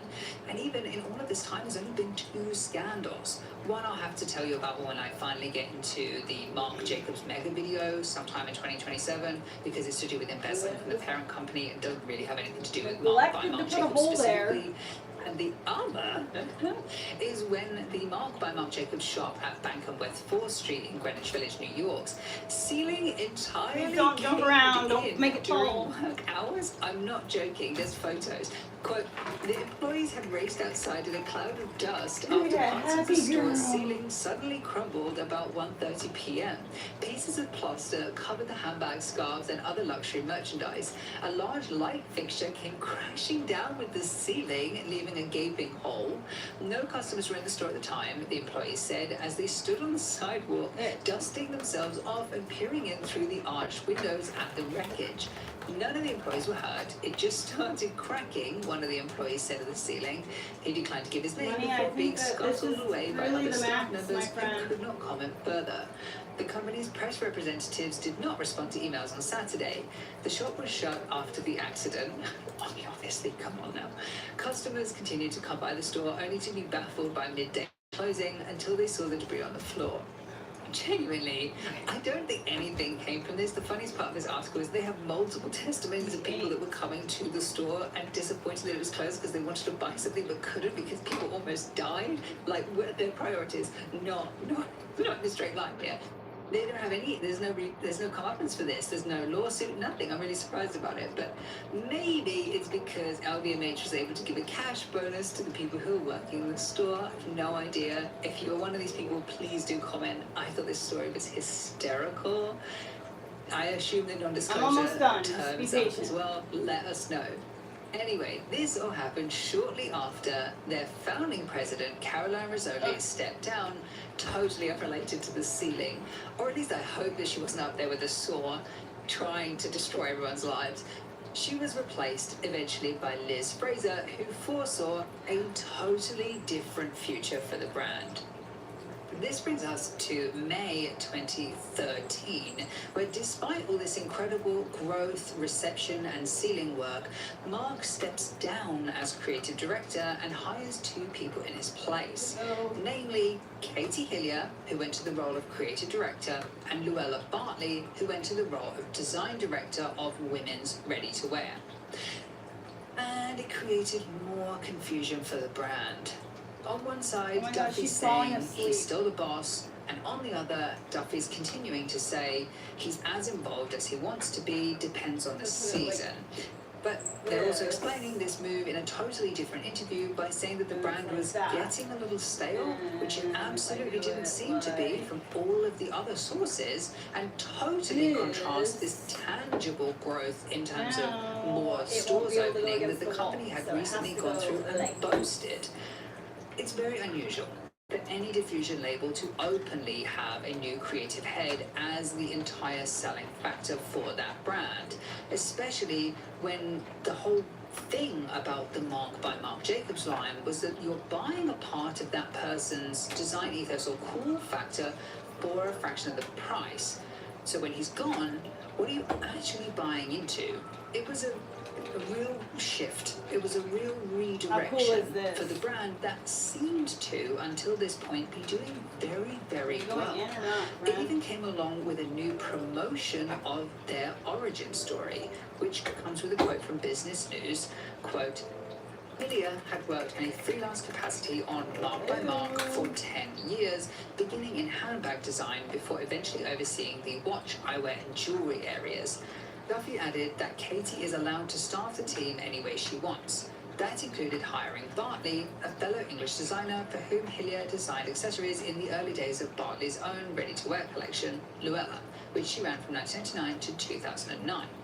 So they really got free reign of this, treating it very much like its own brand entirely. But the announcement was further careful to note that because both women, plus their longtime stylist Venetia Scott, were in London, that the entire operation would basically decamp there. Duffy continued, you can work anywhere now, Duffy said. You can have fittings via Skype, you can do whatever you want. The article, which is truly the best, most extensive article on everything that changed at this point, then continues to excuse the shift as, quote, the competition had become too great, says Duffy of the contemporary market. We have an issue with the ready-to-wear. I knew it because I paid very close attention to company-owned retail stores and I knew what was happening. We started out really strong in denim and then we just let it go. We rested on our laurels and it hurt us. And I don't know how believable it is. Other sources do go on and on and on, and I mean unpaid sources like blogs, about their bags, their laptop cases, their ancillary pieces, but few name the denim. Also, the brand still seems to be majorly well sought after, very desirable in the consumer market. There's no dip in interest here whatsoever. So why this shift had to happen is a bit of a mystery.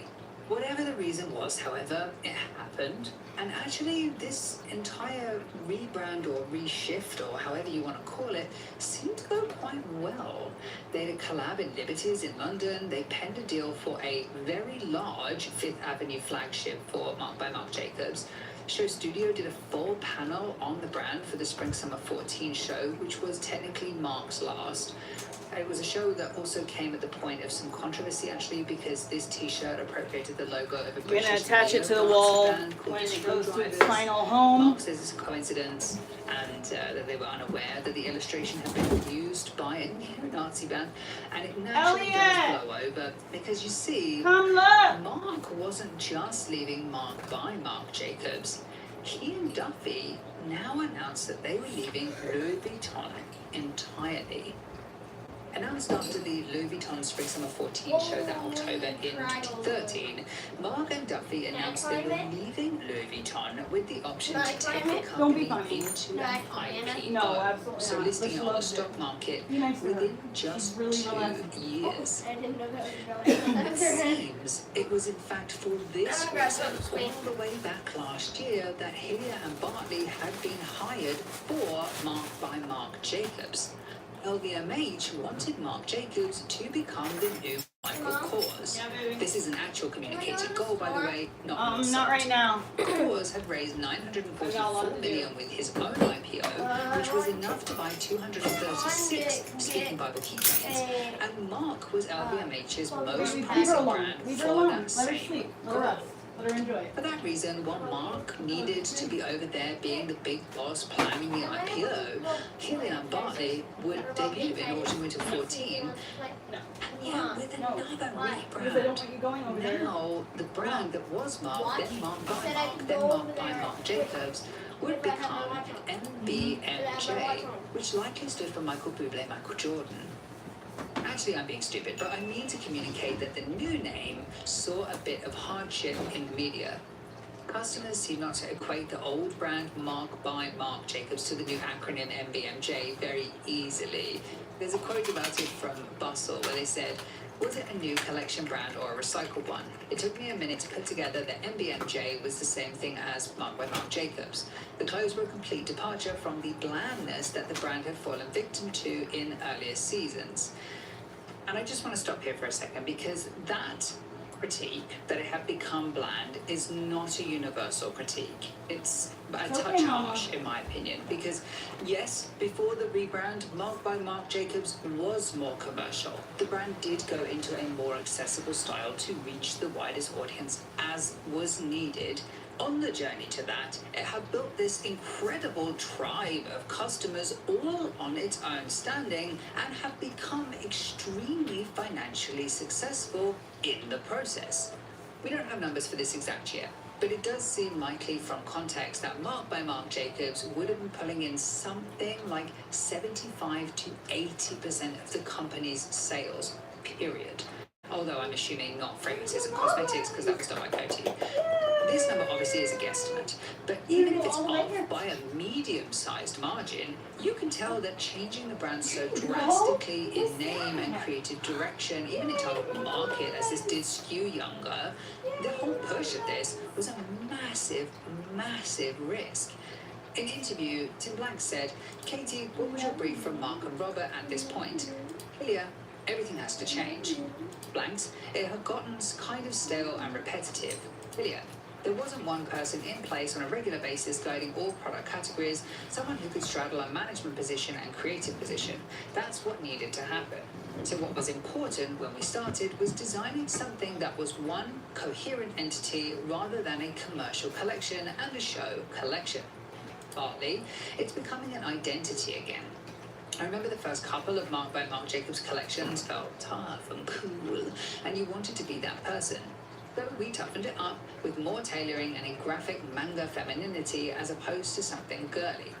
Ilya, one thing Mark wanted to bring back was the quality of the fabric, the quality of the make. Even if it was a t-shirt, he wanted it to feel like it was from the same world as the Marc Jacobs collection. We tried to bring them closer together in terms of the sensibility.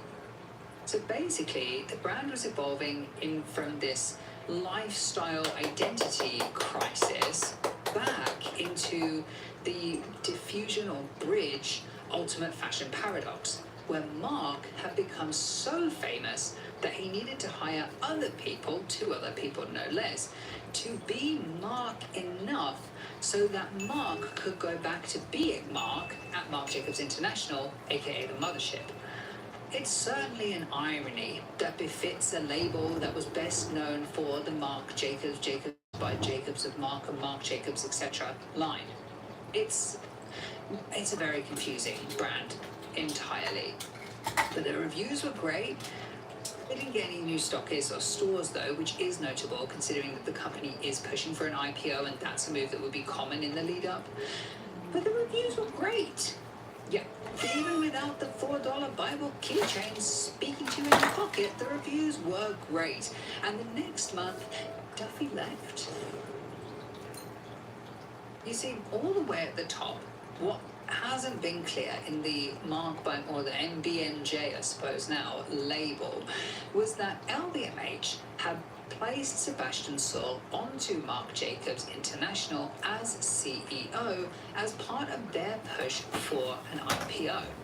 However, instead, Saul stalled the plan entirely after disagreements pushed Robert Duffy, who was the founder and co-owner of Marc Jacobs International, out of the business entirely. It sent huge shockwaves across the company, drastically impacting their perceived value, which is a must for an IPO, and caused doubt that the inside of the company was stable, period. New York Mag claimed that in the same month, the Mark by Marc Jacobs label shut down. I think they're mistaking the rebrand for a shutdown, actually. But it did start a huge landslide of skepticism about both brands. Fortune Mag claimed Marc Jacobs' main line had no resale value, that they had no hit bags or accessories in a while, that the main line wasn't desirable to young people anymore, and that the Mark by Marc Jacobs line caused confusion in terms of positioning, none of which you can really argue with because they aren't exactly untrue criticisms, especially the part about the positioning confusion. MBMJ was still a high-low brand, which generated confusion as to what brand they actually had, and be honest, without that baseline, it can devalue everything. There's a reason that Dior is still successfully selling that $50 made book tote for $600 or however much it is, many times a day, whereas it's hard for other brands who don't have that intangible added value. They even noted further in Bustle critiquing the creative side of the business when they say in the article that their debut and the following Autumn/Winter 15 collection, quote, Hillier and Bartley failed to disassociate MBMJ from shoppers' age-old conceptions of the brand.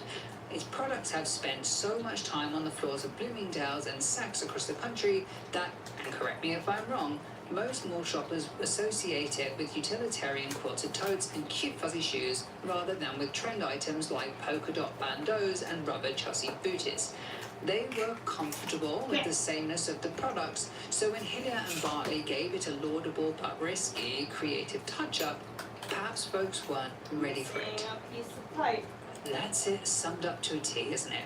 Their flaw was intentional. Mark Look had been the diffusion, but Mark, and then Mark by Mark, and then Mark by Marc Jacobs, and then MBMJ never had intended to be. It was not meant to be that Bloomingdale's diffusion line that people perceived it as. The ambiguity of the brand, intentional from foundation, created an unignorable point of confusion for consumers. It weakened the brand foundationally. It seems it was this that guided Saul's decision to rebrand the brand to MBMJ. It was hugely popular in 2015, which we know concretely in terms of sales because it's now that they gave us the figure that it was 70% of the company's sales. Oh, I need to order vacuum bags. That concrete positioning / brand equity, it was now a great point of weakness and a risk to the parent company that was going in for an IPO. It was for that reason that in March 2015, the entire label was absorbed into the mainline. It was intended to create a single, more cohesive range of merchandise. Remembering that MBMJ likely still had all of their licensing deals, so things like home goods, etc., this came at a huge loss of retail presence, as MBMJ was in all of these department stores, hundreds of them. Marc Jacobs was not. So they both got rid of their biggest financial boon and their biggest visual boon. It hurt their awareness on top of hurting their bottom line. Or they were trying to add value to their main line at what cost? Hillier was retained at the parent as it closed, but Bartley was let go shortly after. And then randomly in November 2015, 8 months after the brand had officially closed and been absorbed, they had a Disney collab. I have no idea who designed this. It's very confusing, but the product looked fun, and I assume this was only actually retained because it was a licensing deal they couldn't get out of. I have no idea. Either way, what a ruddy, bizarre way to say goodbye to the brand. It's not exactly very, it doesn't give you the closure, right? For the mainline, Saul was ousted after about 2 years, and Marc Jacobs never went into the IPO that they had once been promised. Hillier-Bartley was founded as a new brand by Hillier and Bartley, who else, launched in autumn/winter 15 and running all up until 2022. And now, in 2026, the parent Marc Jacobs International is finally being sold off by LVMH after what seems like an incredibly long slog of unprofitability, while they keep trying to regain the cool factor that the brand had once had, definitely, but had lost multiple times over the years. And at least they seem like they were succeeding thanks to the Kiki boots and a few good collections here and there. But at least that is until you consider those horrifically cheap-looking tote bags, which would have been much better suited for the Mark by Marc Jacobs line.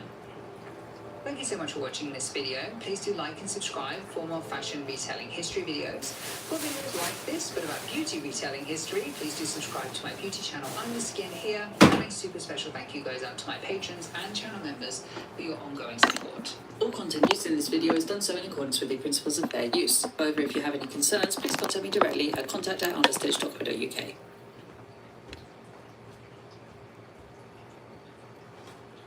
Julio.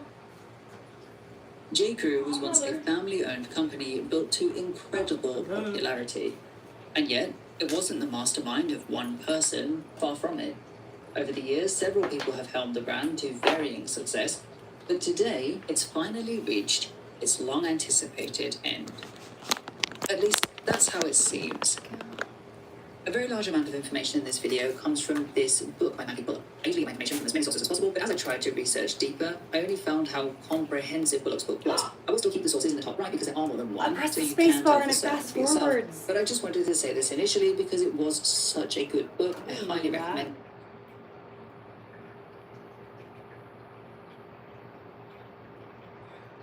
Okay, I guess it's time to go work out and watch fucking Candace Owens. Unit by that same name, Michael Mitchell, but we haven't been able to confirm. Okay, let's go do that. I'm excited to try out my new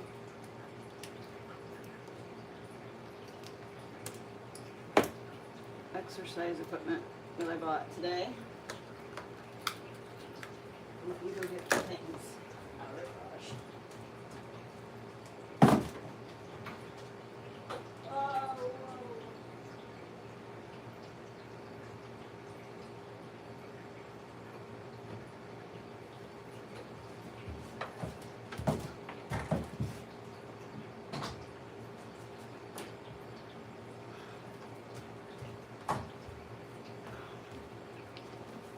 Let's try it out. Really excited.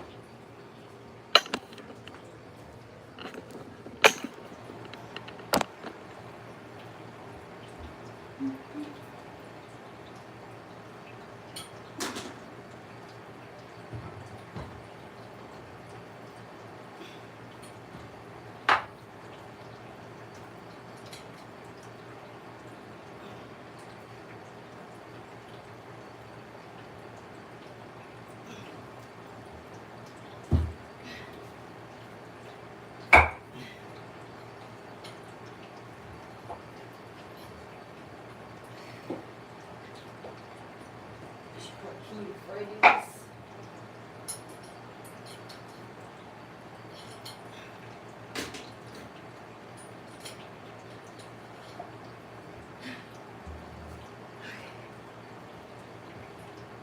Oh God, it's perfect.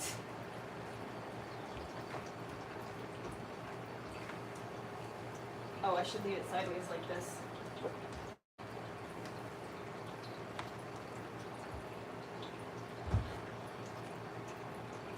I got one.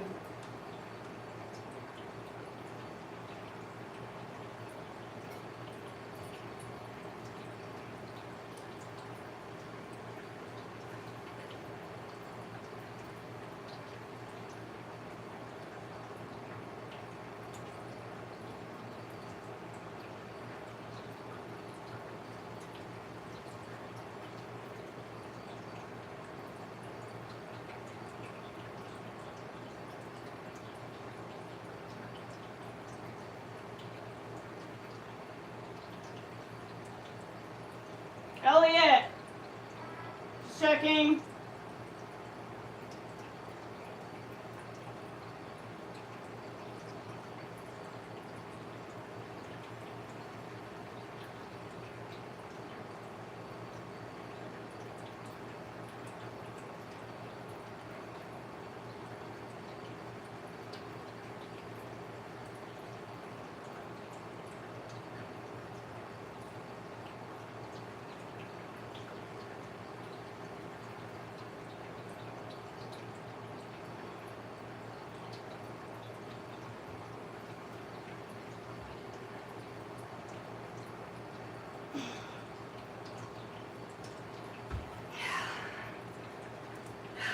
I'm excited about that. Super excited.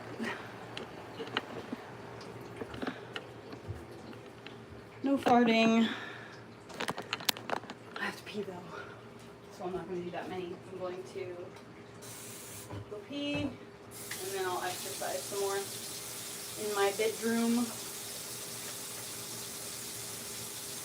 I got 4 weights that are 7.5 pounds each. And I think the bar weighs like 6 pounds or 12 pounds maybe.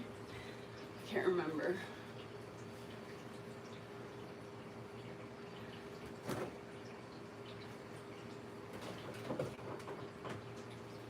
Elliot, if you get hungry, if you're hungry, there's toasted peanut butter and jelly sandwiches in the fridge.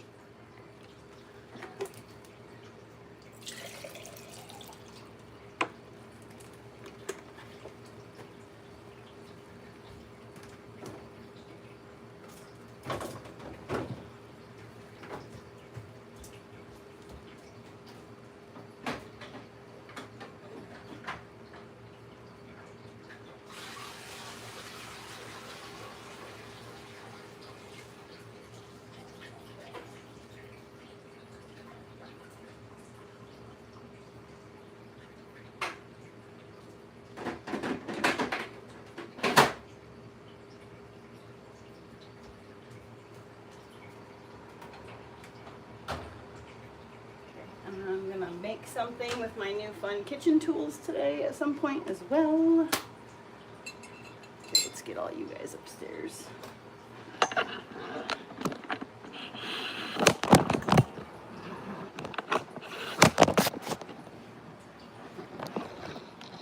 Julio, come on with me.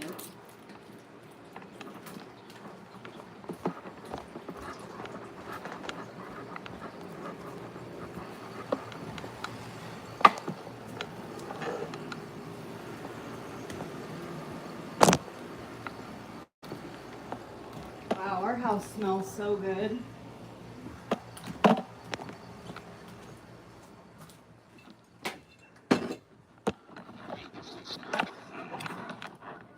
Yeah, lovey.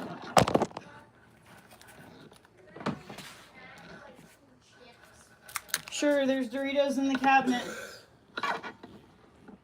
Which one? The cabinet with all the Doritos in them.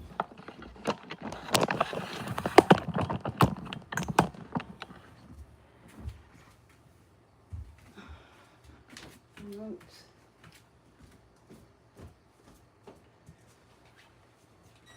It's 86 degrees in this bitch. Mom, come look what I just did. What did you just do? Come here. You're lifting weights? If you're gonna do it, you have to do it the right way. You can't just feel this and give yourself a hernia in your spine. You'll give yourself a hernia in your spine. Okay. Thank you.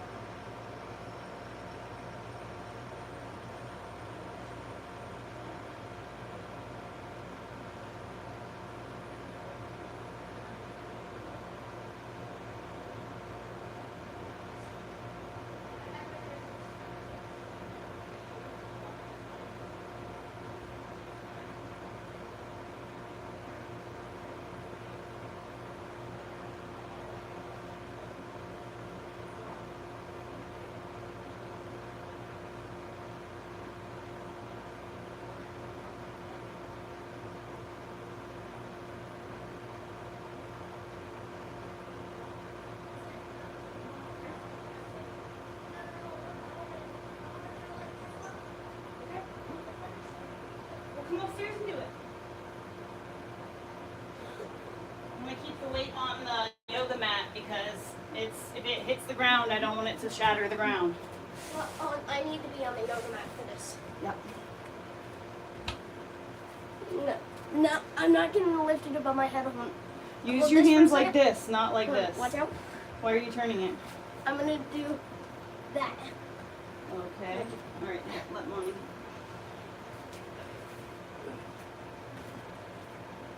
Switch yourself this way a little.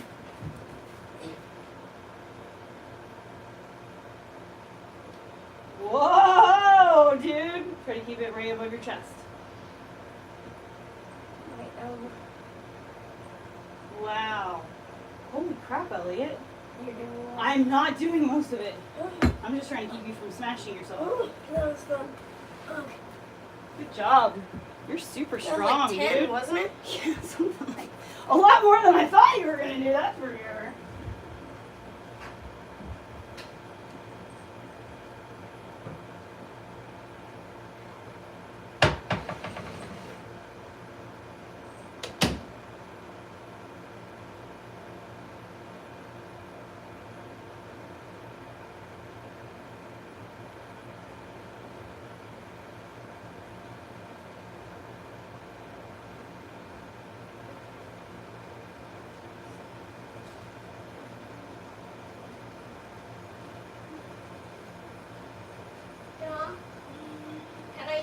Here? No. No! New carpet. Alexis said so. What? Alexis said no eating on the new carpet. I wasn't. No eating over her. I wasn't gonna eat on or over the carpet. In the room where the new carpet is what that means. I know.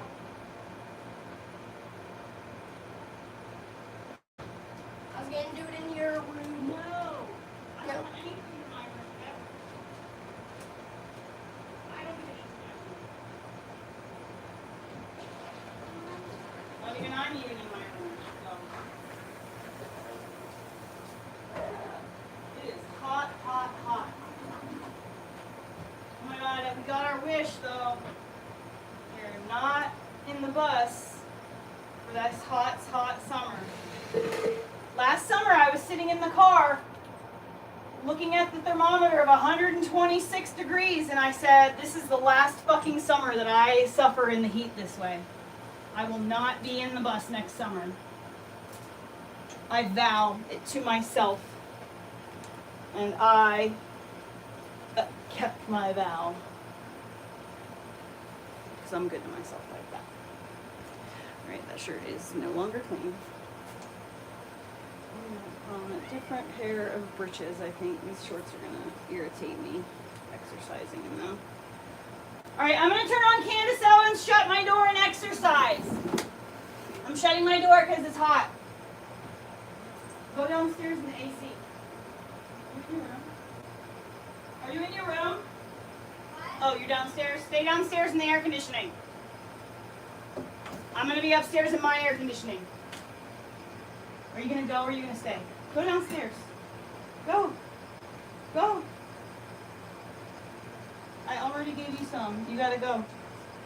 Go. Where's her box of wussies?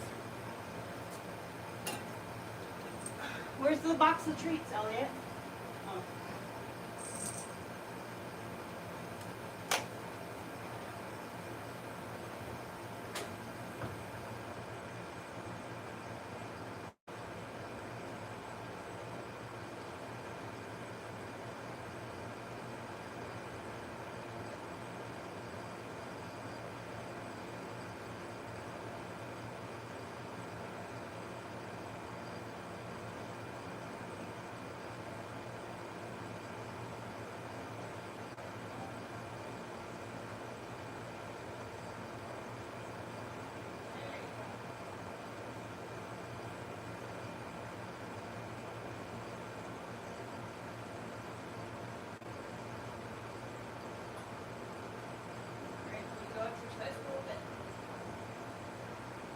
Do I have one of those low-hanging lamps? No. Good.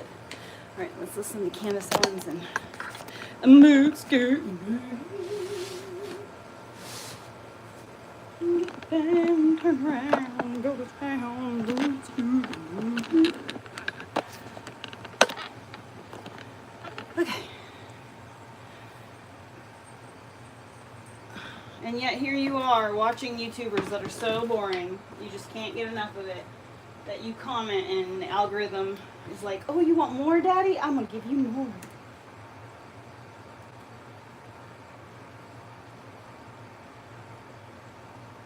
I like loser chunks and I cannot lie.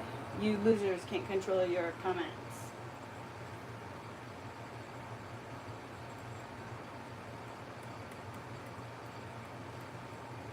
Bum, bum, bum, bum, bum, bum, bum, bum, bum, bum, bum, bum, bum, bum, bum. Discussing party. I had a. All right, you guys. Happy Wednesday. Sorry, I'm a little tardy. I had a sick 2-year-old in my bed last night, and he's cute, but he sleeps like a psycho, snores like an old man. Anyway, I know a lot of people today are discussing, obviously, celebrity blogger Perez Hilton this morning. Don't worry, we are not going to show you the video. I actually want to be honest with you, I haven't even watched the video. Oh my goodness! Me to it last night. He said, "Don't watch it," and I said, "Okay." Your Then my thoughts husband said, on "Do not NBA? watch it after he saw it." I can't even watch. What scary is movies. that? I don't even know with what you. that is, I'm boo. very, spiritually sensitive to that stuff. I can hardly make it through an Erica Kirk interview. I don't even Speaking know of what that which, is. In hilarious news, Piers Morgan interviewed one of her spiritual advisors, Victor Marx, the man that we interviewed. And Piers Morgan is very confused. man who summons angels and demons into the room. Piers has sort of landed upon the same conclusion that Victor is bizarre. Keep going, Piers. I am good You and might tired. appreciate that, Long day. all of Took these my truck to the godly, shop today, old, waiting godly for people that Erica a word surrounded back. her husband with are of a particular variety that feels anything but holy or biblical, despite the words that come out of their mouth, despite all of the pretenses. Anyway, we have a lot to cover today, so let's get into it. Welcome back to Canvas.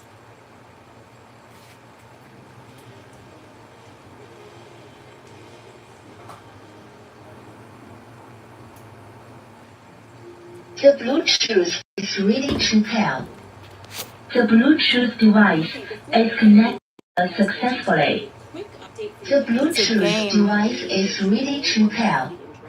Oh, you silly goose. Thank you so much. Jesus, thank you so much for the monies. That's really sweet. We learned Hold on one second. The Bluetooth device is connected successfully.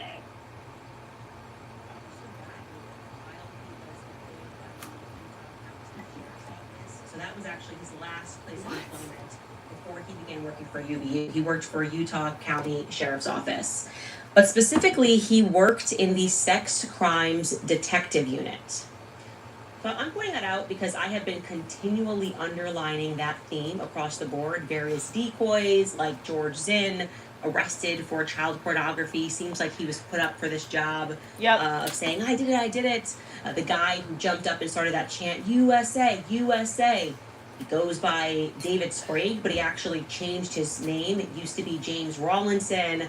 He confessed to me that his father got mixed up in crimes against children and some sex abuse crimes against children. I also had shared with you in the past, maybe you don't remember, that I strongly suspect that Mike Mitchell, who is very central to the story, the former undercover cop who was Tyler Robinson's Boy Scouts leader, who told him, they're gonna arrest you either way, and convinced him to sort of turn himself in, or have the SWAT bang down your door. Well, as a reminder, we were able to find an undercover detective who was involved in Utah with Cyber Sex Crime Unit by that same name, Michael Mitchell, but we haven't been able to confirm with absolute certainty that it is the same Mike Mitchell. But I think it is, because we don't really know what he did for the police. And usually that means you're undercover, and if you're doing internet crimes, I'll tell you one thing, why this really matters, and we've had that spreadsheet for you, is because obviously when you are dealing with sex crimes over the internet, cyber sex crimes, you will find a hub of feds, and feds do turn would-be criminals into assets. You catch them touching the wrong link, and here are your choices. You can either do this for us, or you can spend the rest of your life with the whole world knowing you're a pedophile. These circumstances have happened in the past many times over. And so, again, I'm entering that tidbit because it might be relevant down the line. Now, I had already been wondering aloud about whether some people were blackmailed into certain activity, and I'm going to continue to wonder aloud about that, to give myself permission to think while it's still legal. I also really wanted to get together a little list. I will keep building on this. I love a list for... just us to remind ourselves of everything that we were initially told about this case, the influencers that came out and told us they were overwhelmed with evidence that has thus far been proven false or entirely unverifiable. We were told wait until the preliminary hearing. I was told that actually by Erica herself, saying this is her lawyer, this is when we gather all the evidence, and at the preliminary hearing we have a chance to present that evidence and the public will know much more. Well, it's just important to pause and reflect and to recognize that from beginning up until this point, we have just been lied to. They have proven actually nothing. They continually call us the conspiracy theorists. They are the conspiracy theorists, actually. We are fully in the throes of trust the science of Tyler Robinson. Just trust that it's him, but we don't have to supply any proof. So here's just a little brief list of things that I'm putting together. And like I said, we will continue to grow this, but we were told that Tyler's father turned him in. I have disputed this from the very beginning. I was the first person to say that is not true. I had a source and it was solid, that actually he was pressured into coming in and told that he had no other option or they were going to bang down his door. When we present that evidence fault. Now, I had already been wondering aloud about whether some people were blackmailed into certain activity, and I'm going to continue to wonder aloud about that, to give myself permission to think while it's still legal. I also really wanted to get together a little list. I will keep building on this. You know, I love a list for, just us to remind ourselves of everything that we were initially told about this case, the influencers that came out and told us they were overwhelmed with evidence that has thus far been proven false or entirely unverifiable. We were told wait until the preliminary hearing. I was told that actually by Erica herself, saying this is her lawyer, this is when we gather all the evidence, and at the preliminary hearing we have a chance to present that evidence and the public will know much more. Well, it's just important to pause and reflect and to recognize that from beginning up until this point, we have just been lied to. They have proven actually nothing. They continually call us the conspiracy theorists. They are the conspiracy theorists, actually. We are fully in the throes of trust the science of Tyler Robinson. Just trust that it's him, but we don't have to supply any proof. So here's just a little brief list of things that I'm putting together. And like I said, we will continue to grow this, but we were told that Tyler's father turned him in. I have disputed this from the very beginning. I was the first person to say that is not true. I had a source and it was solid. That actually he was pressured into coming in and told that he had no other option or they were going to bang down his door. When we were told that, don't forget the Bill Ackman narrative in the background. Bill Ackman, this was such a prevalent narrative in the mainstream that Bill Ackman tweeted that he was going to award this brave father, could you imagine if you had to turn in your own son $1 million, which added to this myth and this lore of Tyler Robinson's father turning him in. And that has been determined to be a lie. I'm not saying Bill Ackman lied. He could have been responding to the lie. But what I'm saying is, I believe Andrew Colbert admitted that Bill Ackman did not give him $1 million. And Matt Robinson, his father, did not turn him in. They just kind of are moving on from that point. It didn't happen. We were also told that there is a video of Tyler Robinson taking the shot in 4K by the influencers. That is a lie. I proved to you that was a lie. They're now moving the goalposts, pretending that they never said it. There is no video of any person taking the shot, actually. Doesn't exist. Major lie.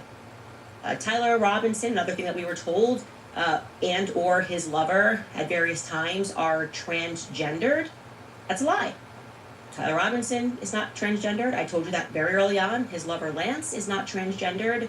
And the furry culture, it's very difficult to explain, but that is supposed to exist as an avatar of some game player or someone in game world that reminds you of yourself. And I am told by people in the game world that Luna is a very popular character because they're sort of like antisocial, and I don't know, they were explaining to me who Luna is, the very popular character in that world. And who's going to account for that lie? Who's going to come forward and admit that they just sort of made that up? I don't know. We were similarly told in that same vein, the reason why that lie was so crucial was that this was a politically motivated crime. Tyler Robinson, the whole text messages reflect some hate just can't be negotiated. I gotta do this. I had to take my shot. Charlie Kirk is here. That's crucial. That's the motive. We were told that was because of Charlie Kirk's stance on LGBTQ issues, least of the things that he is known for. Truly, least of the things that Charlie Kirk is known for. If this was like, Matt Walsh during What is a Woman documentary, that might make sense, but Charlie Kirk? No, that's not what people, when you think of Charlie Kirk, you don't think of transgendered issues. We know where he stands on it, but that's not his claim to fame. Then suddenly the boyfriend, Lance, testifies that he's never spoken to him about LGBTQ issues. So I guess for the first time, he spoke to him about it after he killed Charlie Kirk via text message. Again, it's a very serious lie that has now been debunked because it means the motive has evaporated. The political motive has evaporated. He said they didn't even speak about politics. He had never mentioned the name Charlie Kirk to him. Ever. Where's their motive now? We were told that there is footage of Tyler Robinson assembling the rifle on the roof. That is a lie.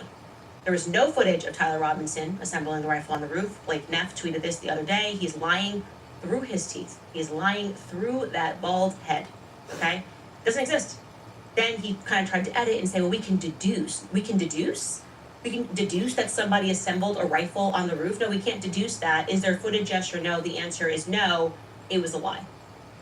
We were told that there was clear footage of Tyler Robinson's car on campus. That is thus far unproven. It would remain a mystery as to if there was that footage, why they wouldn't have presented it at the preliminary hearing. What we have been presented with is blurry footage of a car that resembles Tyler Robinson's car. He's not the only person in Utah or in the United States or in the world that drives that particular vehicle in that car, in that color. So that is thus far unproven, but we'll be open to maybe they just didn't want to present it at the preliminary hearing. We were told Tyler Robinson was suicidal. That is a lie. I told you that was a lie from the very beginning. He was not suicidal. In fact, he was so not suicidal that he agreed to turn himself in, or rather to walk in peaceably. You have no other choice. That's what they told him. He agreed to go in peaceably rather than subject himself to the possibility of an accidental death by SWAT team banging down his door. Yes, they just moved on from that. We were told that Tyler Robinson's gun was officially tied to the bullet fragment that was recovered in Charlie's autopsy. That's a lie. The ATF was very clear. That's why they influencers It's hot started in there. pretending. Turn your fan on. They were kind if of you trying turn your to fan on, it'll pull shroud, cold air from in here. The ATF testimony. That's my belief of why Shut they money's worked so room. hard on the last day, because that ATF testimony was so crucial and very carefully explained that they gave a range. She gave a range of what these metal fragments, of which really only one of them could be tested, a range of what sort of weapons it could fit into, and in fact, it didn't cover a 30-06. It didn't cover a 30-06 if you pay attention to that testimony. She almost debunked the idea entirely, in my view, that this was tied to Tyler Robinson's gun whatsoever. We were told Tyler Robinson's gun had DNA all over it, and I'm going to call that a lie by severe omission, because every time they said this in the public, they refused to say, but 5 other sets of prints minimally were also found on the gun, and they refused to say that Tyler's are the most degraded. Tyler's prints are the most degraded of all the prints that were found on this gun. That is a severe lie by omission to continually say they found his prints on a gun and not admit that 5 other sets were found, of which one were owned by his father and the other by Lance. Lance Twiggs and Hunt. Why are Lance's fingerprints on this family heirloom? And I am going to count this next one as a lie by severe omission, that Terrell Farnsworth immediately turned over the footage to police. I'm going to call that a lie by severe omission because Terrell Farnsworth we watched him take out an SD card. And actually what the police were given was not an SD card. They were given a hard drive, right? A USB file. So why? When was that transferred? That feels relevant to me. You can give an SD card to the feds. You don't need to be like, well, let me get this onto a USB or a hard drive. No. This tells me that it is plausible that footage was edited, zoomed in perhaps, as Nisi pointed to, and then given to the feds for some reason. Because a zoomed in image would not show you what was happening on the ground beneath. I'm not sure. But these are a lot of very severe lies that they're now just kind of moving on from. Turn your fan on. What exactly, I guess this is my question. It'll suck all the hot air out of there. Which has been presented to us, to the public. Just low is perfectly fine. Because I want you to remember that in order to secure a murder conviction, you have to move a jury beyond a reasonable doubt. Beyond a reasonable doubt to secure a murder conviction. So to our detractors, which there are many, I ask sincerely, name one piece of evidence that has been entered into the public domain that you feel demonstrates that Tyler Robinson did this beyond a reasonable doubt. Because as we were going through this as a team, we were like, all they're left with right now is a text message confession. Go in Elliot's room and lay down. Right? That's really kind of You're not allowed in here. These were taken, a text message confession, which the police took from Lance's phone. Mind you, Lance should be a suspect in this. His prints are everywhere. He had access to all of Tyler's belongings. He says his alibi is I was sleeping. Okay? He's being protected by the feds. Like I said, he seems like an asset. Maybe they found him online doing some weird stuff. And those messages were presented without any timestamps. We don't know why that is. And also it happens to be that when Lance's phone was photographed by the police, it was conveniently broken, take a look here, in the top left corner, right where we would be able to discern what time it was when the police took that.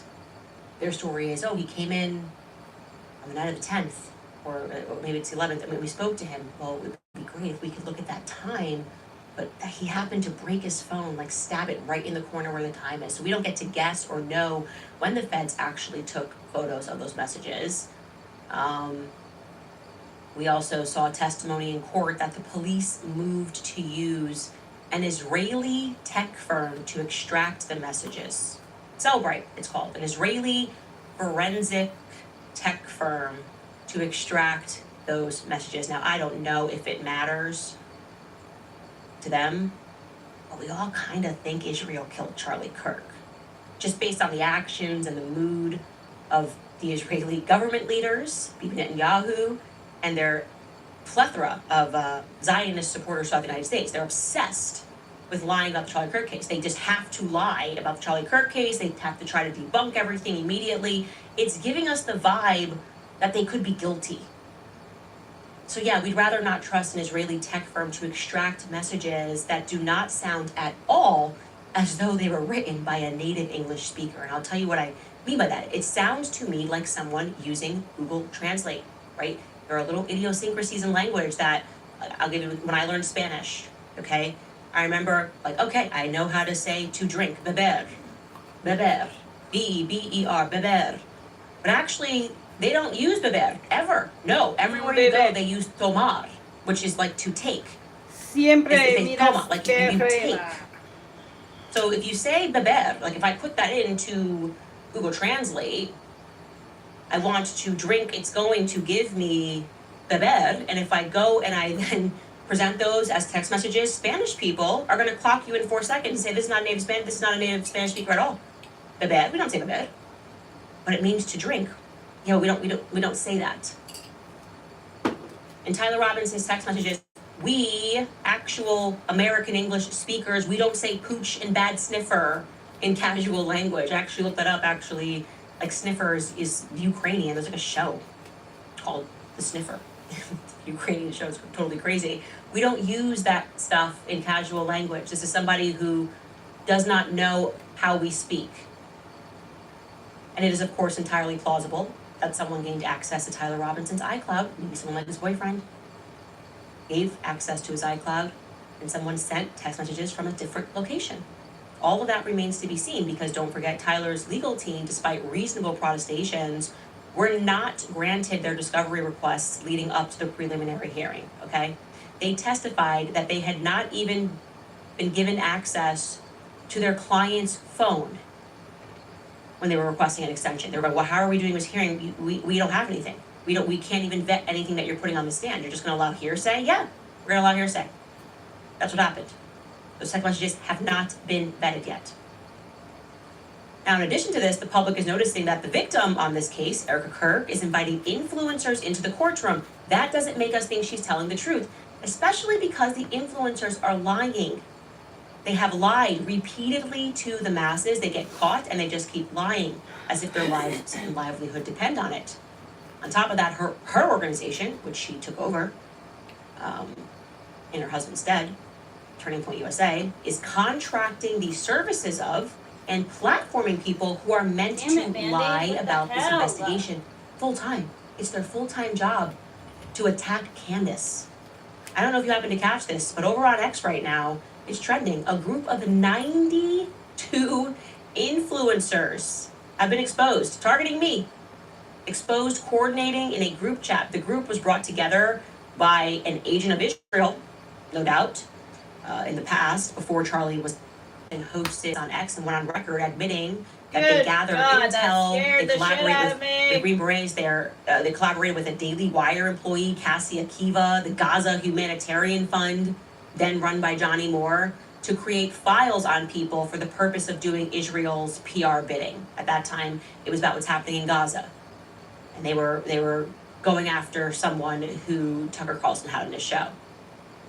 So of course the common sense question is, why is someone who focuses on PR for Israel focused on gathering 91 other people to attack me full-time over the Charlie Kirk case, okay? I'll show you this. The group chat got exposed because a member of the group went rogue. I was like, I'm done with this. This is no longer healthy for me. Here is what she said over 2 tweets. Shady Lady Katie wrote, coordinated efforts are coming from some of these people. Here are all the names who were in this group chat. I'm sharing information, background checks, reporting accounts, whining and complaining all day about Candace Owens, and even sharing Candace's own home address in this group chat. However, I will say that not everyone here participated. Some just lurked. Anyway, I am out of here. X is a digital, unfruitful wasteland, and I have a real life and SHIT to do. Go live your lives and build something. And she exposed 92 members in this group chat, which has the name Protecting Mrs. Kirk. Protecting Mrs. Kirk. And now some of these names are not, we know this is their, I blocked them because it's just their full, it's obvious it's their full-time job to attack me. Milk Bar TV, No Soup for Knowles, Paramount Not So Tactical, Brie Dale, Fake Catholic, Insurrection Barbie, you know, just block. So I know where's my time. Like, it's just the most obvious operation in the world. Nice to see it. Nice to go through these, and you should go through these 92 absolute losers who are losing despite doing this. I don't coordinate. I'm not on any group chats with 92 operatives, 10 operatives, 6 operatives, 2 operatives. I don't do this. I work with my team. Because Mirkara, I do whatever I want. I may, reach out obviously to people who are also care about this case. Baron Coleman, hey, did you see this video? Give him a call. Did you find this? Did you cover this topic? He'll tell me what he knows. No one's coordinating to take down Erica Kirk. We're just coordinating to figure out who killed Charlie Kirk. And for some reason, these people find it to be synonymous with taking down Erica Kirk. I wonder why that is. So that's the question. Why does it take 92 operatives online coordinating, sharing my personal information, utterly psychotic, okay? My home address. Why are they obsessed with the takedown of Candace Owens? Well, the answer is because they know that I know. They know that I know, okay?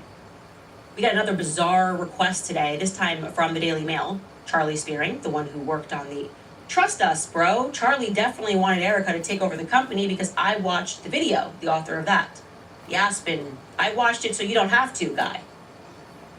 He wrote this to us today. We have sources who believe that Candace is being used by foreign operatives sending misinformation through her tip line. It is part of a much broader network. Really? Foreign operatives sending me the video of the rooftop? Foreign operatives sending me what? Like the pictures of the inside of the car? Take 1, take 2, everything that I've exposed. What do you feel like came from a foreign operative? Why do you think the truth is coming from foreign operatives? I don't work with foreign operatives. This is a real network of people who are dedicating their time to wanting to learn and know what happened to Charlie Kirk. I mean, deep down, we all have a sense that the state murdered Charlie Kirk. That clearly it must have had Trump's permission because he's doing nothing to try to get to the bottom of what happened to his dear friend who helped to get him elected twice. And we sense Israel's involvement. That's what's happened. There's no foreign operatives that are working on this case. So yeah, the real issue is that they know that I know. They're desperate now, growing increasingly desperate and manic. We want FBI raids, anything. But I'm sorry, guys. It's all inevitable. Okay? It is inevitable. You are figuratively walking a plank. Charlie was betrayed. You can't spin that. Speaking of which, I have a question for Blakey Neff. Public challenge. Just one question, Blake. Let's see if you can remember. Oh, so transparent one. You, Danny Phillip, Mikey McCoy, and Nate Walker all walked into Timpanogos Hospital together. My question for you is simple. Did you all travel there together?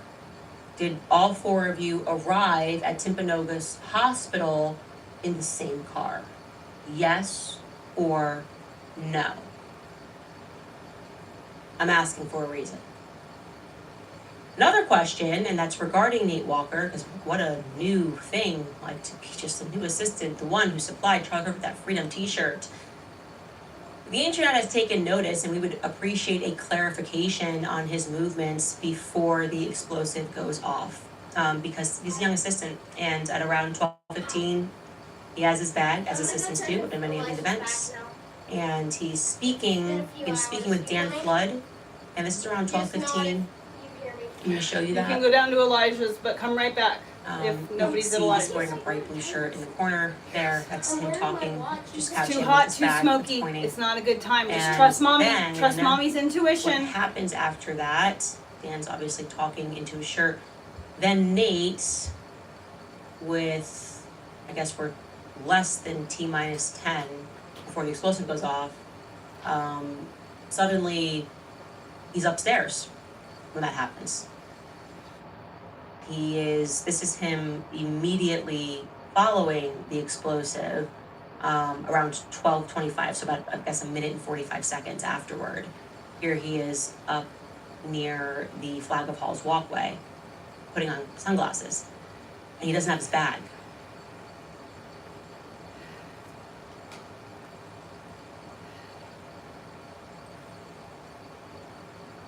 Here he comes.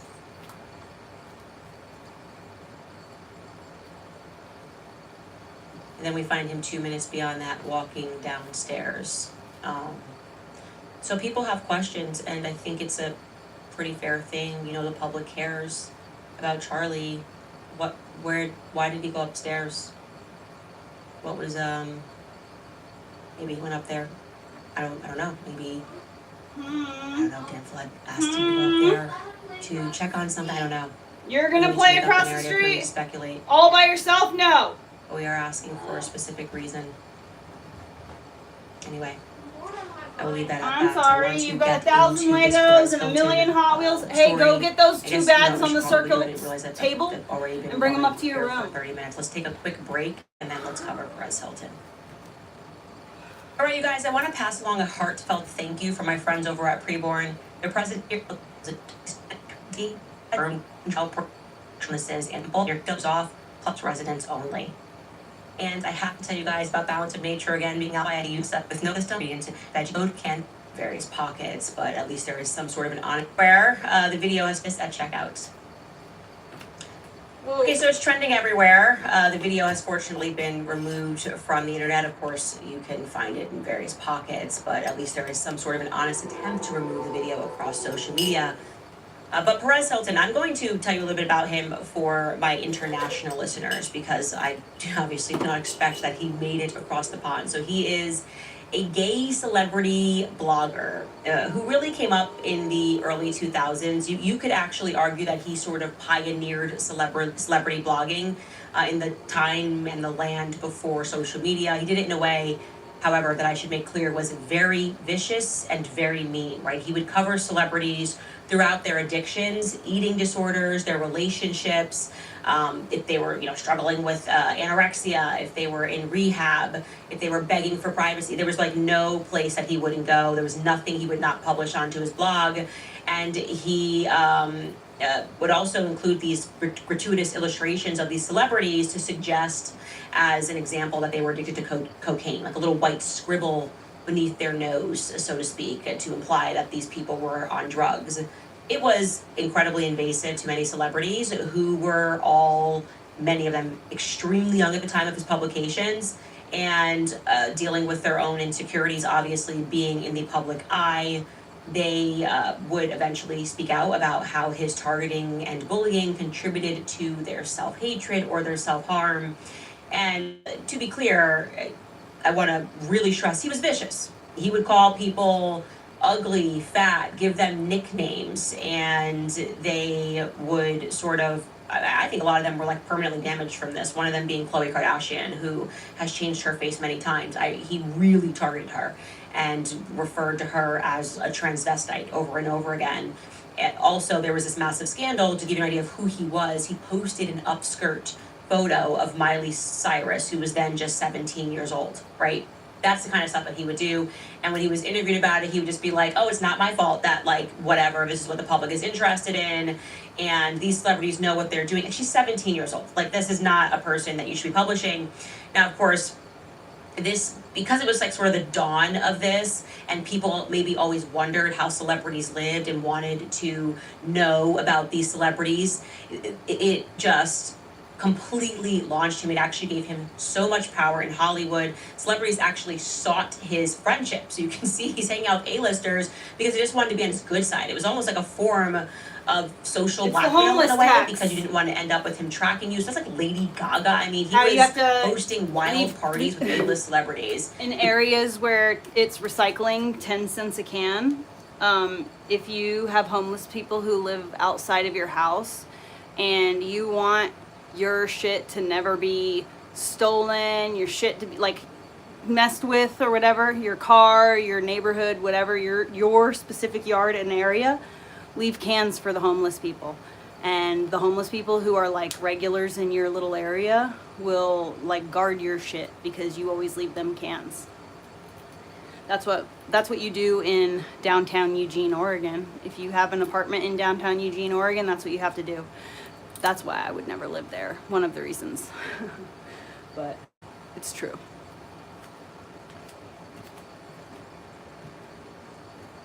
Because people basically wanted to end up on his good list. That's kind of the Perez Hilton phenomena in a nutshell. Now, in 2010, he did a total rebrand, and he offered this public apology saying that he wanted to change his trajectory, wanted to change his ways, no longer play a part in the industry of bullying that he really built. And he tried to flip his brand by appearing on Ellen DeGeneres' talk show, and here's what he said. So when you asked to be here, I gotta say a lot of people have said it's not a good idea and advised me against it and said, why would you want to do that? I believe in giving people second chances. And you said you want to change, and a lot of people don't believe you, but if you say you want to change and you want to, I think it takes a big person to look at themselves and say, I've done wrong and I want to change, so I want to listen to what you have to say. Yeah, you know, over the last week and a half, 2 weeks, I've been doing everything I can to bring awareness to the issue of the teen suicides and gay bullying, and in doing so, a lot of people have called me a hypocrite and a bully myself, and a big one. Well, and like this isn't a written speech. That's not how I want to be perceived, and that's not what I want to put out there into the world. And it was a big wake-up call that so many people saw me that way. So, you know, from now on, I really want to be part of the solution and not part of the problem. I want to be the change that I want to see in others. So I'm going to do things differently on my website than I have in the past. I'm not going to call people nasty nicknames. I'm not going to go the mean route. I'm going to force myself to try and force myself. It doesn't come natural. Just do things differently. Force not himself. Do inappropriate things. Not out people, which I have done all of those things in the past. That's right. So yeah, he had a lot of power in Hollywood. Some people were not buying this rebrand, especially people who were impacted by the stuff that he did. Khloe Kardashian being one of them. She came out and was like, this is nice, but no, like you really damaged me. Now, I should mention here, the reason why some people weren't buying this was because at the same time of his attempted rebrand came the dawn of social media. So his relevancy was sort of naturally fading. The paparazzi culture of the 2000s, he benefited from that tremendously. It changed with smartphones, right? Everyone suddenly became the paparazzi. This wasn't like unique capture, and celebrity culture transformed. So this was kind of like the Paris Hilton, Nicole Richie phase that he enjoyed the boom of, and then that sort of went away. I'm just telling you guys that on background because, like I said, I'm sure he didn't make his way across the pond. People don't know who this guy is or why he's trending. But he really did build an empire of sleaze. And he embraced it until he didn't. Now, on the personal side of things, you should know that Perez, as a gay single man in the new social media era, made this decision also to have children via surrogacy. He's single. This is becoming an increasingly controversial topic. Gay men using surrogacy, not having another parent in their lives. He chose to have 3 children. 1 in 2013, 1 in 2015, and 1 in 2017. 1 boy and 2 girls, so he is a single father, which is important as we get into what happened last night. Okay, these children do not have another parent, is what I'm stressing to you. So over recent months, it's been clear that he is going through something. Like, I mean, On March 23rd, he posted videos of himself from a hospital bed and said he almost died from severe sepsis and infections. He claimed that it started with the flu, but he didn't take his medications with Somebody's food at the like front he was door. supposed to. So he then developed an ulcer Unless that's that you. eventually perforated. He was hospitalized you? for 3 weeks and had emergency surgery. And then he said that because he was so close to death, he found God, and then he started sort of hawking these Christian T-shirts online, and people either accepted that or thought that this was a new grift, one or the other. I don't know. Now, yesterday what happened, and I made, Let me like I close said, the alert Skylar out, watched this so- video last night, so I didn't have to. Was My it husband show? watched this video, so I didn't have to. I Camera, have sensitive wall eyes ca- and ears. door But camera. in the video, which It ran said live door on TikTok, camera. Perez Hilton Someone was spotted. fully naked, drenched That's what it in said. blood, with No, multiple I didn't cuts click it. all over his I know, body, I know. and he was cutting himself. He can be Yeah, I seen could have. I was just making telling you cuts, so you could go with a check knife before I all wasted over my his time. body. And he's completely out of it. He's on video, and he's saying things like, "I am doing this for my children." He's looking out of the window, recognizing that the police are here, saying, "Shoot me," mother foes, mother F words, you know what I'm trying to say there. And what happened was the update came from NBC. Obviously, they took him gratefully, peaceably, and they hospitalized him after this live stream. He was doing this on a live stream on TikTok, I should mention. And the police said that they responded to his Miami area home of the celebrity blogger and podcaster Perez Hilton after they received reports that he engaged in self-harm in a live streamed video Tuesday night. A spokesperson for the Miami-Dade Sheriff's Office said in an email that the deputies responded to reports of someone who was live streaming acts of self-harm on social media. In a follow-up statement, the Sheriff's Office said that the person was safely recovered and taken by Miami-Dade Fire Rescue to a local hospital where he was receiving medical attention. It said the deputies spoke to the family members at the scene who confirmed the person had been alone inside the residence. Those kids were not there. The video, which was streamed on TikTok before the platform pulled it, appeared to show Hilton covered in blood with visible cuts, holding a knife. And in the video, viewers pleaded with him and asked for his phone number so that they could alert authorities. And they note that he's a single father with 3 children born via surrogacy, and he moved back to Miami after living in Las Vegas for 3.5 years. Now, I want to share my personal opinion on this. I think Perez Hilton is on drugs. I do. It's an opinion, not a fact, obviously. But Perez Hilton is a part of the heard about propaganda this, push as soon to as I heard about the Christianize sepsis and thing, Catholicize there was everybody. just something about it that felt to me like he is in the throes of a drug addiction, and obviously there is a deeper irony to that, given Yeah, if he how had built sepsis, his of course career, he had but, his drug there's addiction. been He was just shooting a up. lot of Duh. changes in his How life. do you Moving get back sepsis into unless you're shooting his up? mother's house, I believe, is accurate. He's living with his mother. His mother's raising his kids. That indicates to me that he's on some sort of a spiral, and not something to be made fun of. I don't think that's funny. That's just my genuine opinion, is that you're looking at somebody who has demons, and that he could have been in some sort of a drug-induced psychosis when this went on. He was also saying how he doesn't like himself, and a lot of that is because Hollywood in general. The broader picture here is that we now have confronted the reality that sort of glamour and glitter of what we thought Hollywood was has fallen. We don't have the same opinion as we had about celebrities back in the early 2000s. There's something about them that they felt so shiny, and now we realize that these people are crazed, dealing with their own issues, many of them drug addicts, many of them involved in pedophilia. I'm not talking about Perez Hilton, I'm talking about what we've learned about Hollywood, and many of them controlled by agents. We've seen now, so many of them try to speak out. We saw what happened to Britney Spears, we saw what happened to Kanye West, we saw what happened to Michael Jackson. And of course, just what I've learned, how Hollywood was set up. Truly, it was meant to be a cult. It's meant to be demonic. Have it you was seen meant Kanye to West draw and Kim people away from Kardashian's the church oldest and girl? into the cathedrals She's of bow-legged. fear. These Bad. people are performers, and She's their got nut idea knees, is to attract for real. the masses How's that happen?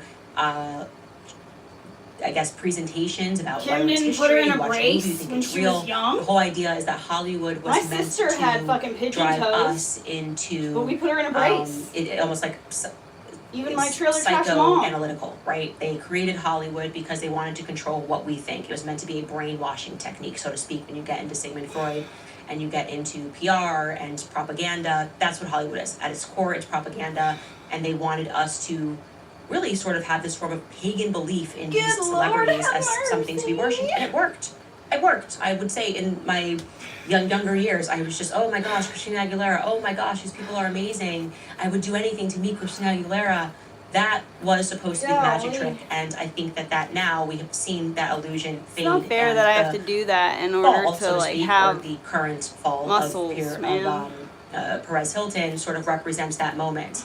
But here's what I want to warn about that. Why can't it just be like When something falls, and I'm referring to Hollywood more broadly, not specifically Perez Hilton, something has to rise to take its place. And I sense so deeply that same occult worship, that same shiny, new, fake veneer, drawing the youth in is what we are watching right now with the rise of this fake Christian grift that is happening.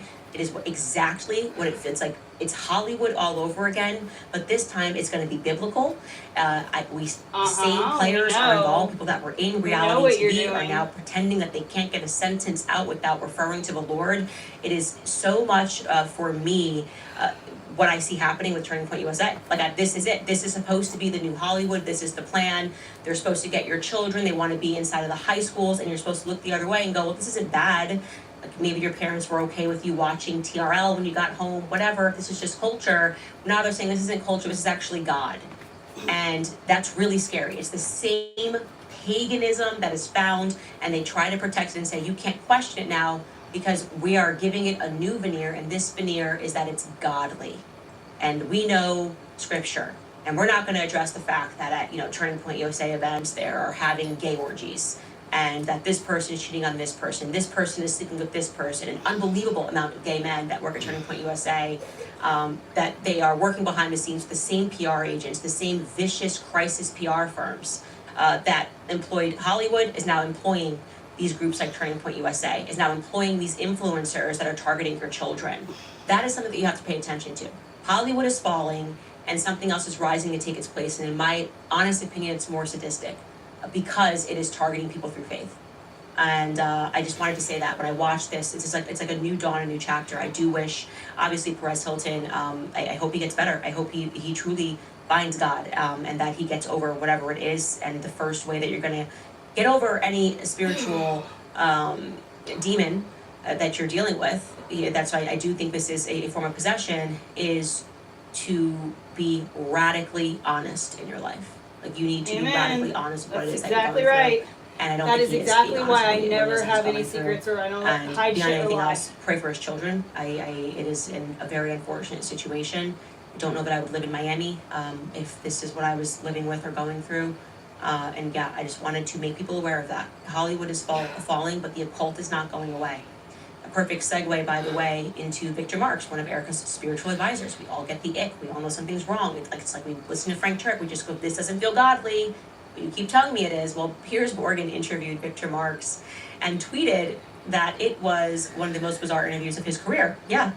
Well, what's funny about this is Piers Morgan has been hosting people attacking me, as he always does, saying I'm wrong. Erica's the widow. He always accepts the slop up in the beginning, and then a year on, he admits that I was right. And so watching him react to Victor Marx is like, this is the door, Piers. This is what we're saying. TPUS faith is something else. What Erica brought in around Charlie is something else. And we noticed. And I want to show you this clip of Piers Morgan questioning Victor Marx on, just some details about his childhood that he also shared with us on this show. Take a listen. I mean, if you're 3 years old, though, how are you cutting a cat's head off? That requires a strength. Dexterity. Which I've got 3 sons. None of them would have had the strength at 3 years old or the dexterity to cut a cat's head off. How have you done that? That's what people are finding a little bit suspicious. I understand if you put your hand around your son's hand on the knife of a dead cat, could you not cut the head off of it? It wasn't me. No, I would say with great difficulty. Have you? I haven't done it, no. This leads me to probably the most contentious story, which is that when you were 7, the same abusive stepfather forced you to kill a man. Now, local law enforcement and sheriffs in the Mississippi area where this event apparently took place have said there are no records, police reports, or unsolved homicides matching your account from that time period. So just to be clear, what exactly do you say happened here? Who was the man? How did you kill him? Well, I didn't murder anyone because I was a 7-year-old who was forced to shoot a person. My stepfather, again, holding my hand around a pistol to a man who was handcuffed and on his knees, put his finger over the trigger and pushed it Ooh, until look at the that man was muscle. shot. I don't know who he was.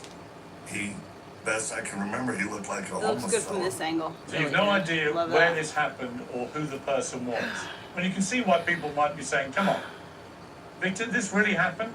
Let me put it to you a different scenario, which is, and I don't want you to be offended by this, I'm just putting it to you because I know it's something that could be a phenomenon, where people, you said that these revelations have come out very later in your life. A lot of people, when they've suffered abuse or trauma, whatever it may be, their mind can play games with them. It can, persuade them. And I'm not saying this has happened, but many people find some of these claims outlandish.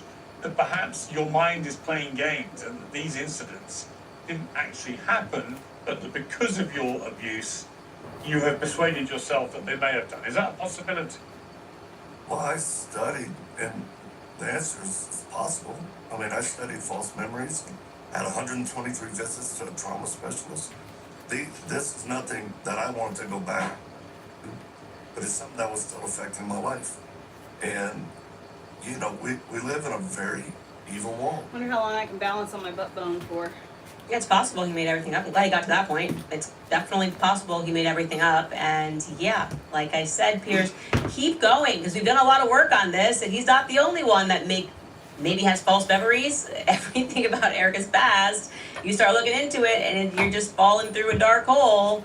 Everything she presented herself to be to Charlie and you just want us to let it go. This is who she was bringing around. This is the first person who we got Erica home, greeted her in Charlie's apartment, crying, sharing across Instagram. You're looking at Turning Point USA Faith. And they want access to children. They're all wacky. They're all crazy pastors. So you got Frank Turek signaling that I should be struck down, using the Bible, the good Bible, of course, to do it. Yeah, keep going, Piers. I think eventually you will start to realize why people have a lot of questions about the faith push that Erica brought to Charlie through Turning Point USA. Anyway, we are going to take a brief break, and we will be right back. All right, you guys, have you ever felt like you are searching for real spiritual truth, but you're not sure who to trust anymore? I've been there. That's why I want to share something that I find incredibly valuable. It's a traditional Catholic book company that's called Loretto Publications, and their whole mission is simple: spreading the truth of the Catholic faith. What I love about them is the quality and the authenticity. They publish some of the most accurate editions of scripture available in English, including the 1859 Haydock edition of the Douay-Rheims Bible. Now, this isn't just any Bible. It's packed with thousands of footnotes and commentary from the early church fathers and doctors. It really brings the faith to life in a deeper way. But it doesn't stop there, because they've got everything: Bible commentaries, books on Mary and the saints, church history, philosophy, catechisms, missals, prayer books, even works that dive into the Catholic social teachings and the kingship of Christ in today's world. So if you've been wanting to understand what the apostles and early church actually taught and what Christ is King really means, head to LorettoPubs.org. Again, that's LorettoPubs.org. I also want to remind you guys about American financing, because it is no secret that everything is starting to feel a lot more expensive. If your daily essentials are ending up on a credit card, you should know that those double-digit interest rates are quietly draining your bank account. If that debt is starting to feel heavy, you should know that you're not alone. And if you're a homeowner, you've likely looked at your mortgage rate and thought, I can't touch that. But American Financing offers a smart equity loan, private smart interest, be interested in exploring any other leads. They can't, AmericanFinancing.net. I have never known people to be so eager to not solve a crime. Yeah, that's Turning Point USA in a nutshell. They're just not interested in exploring any other leads. They can't articulate why they think Tyler Robinson did it, and they keep accusing us of being the people that are going off of vibes, when actually they are the conspiracy theorists. They're going off of vibes. You can't just look at a blurry image and be like, that's Tyler Robinson. That's crazy. That's absolutely crazy.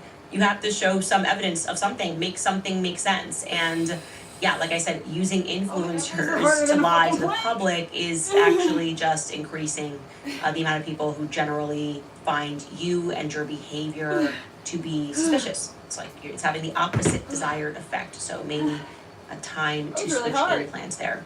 Second comment, this person writes, Blake Neff's anger single-handedly makes the entire TPUSA look completely guilty. Yeah, it's crazy that they keep allowing him to have a platform. I'm out of here. I don't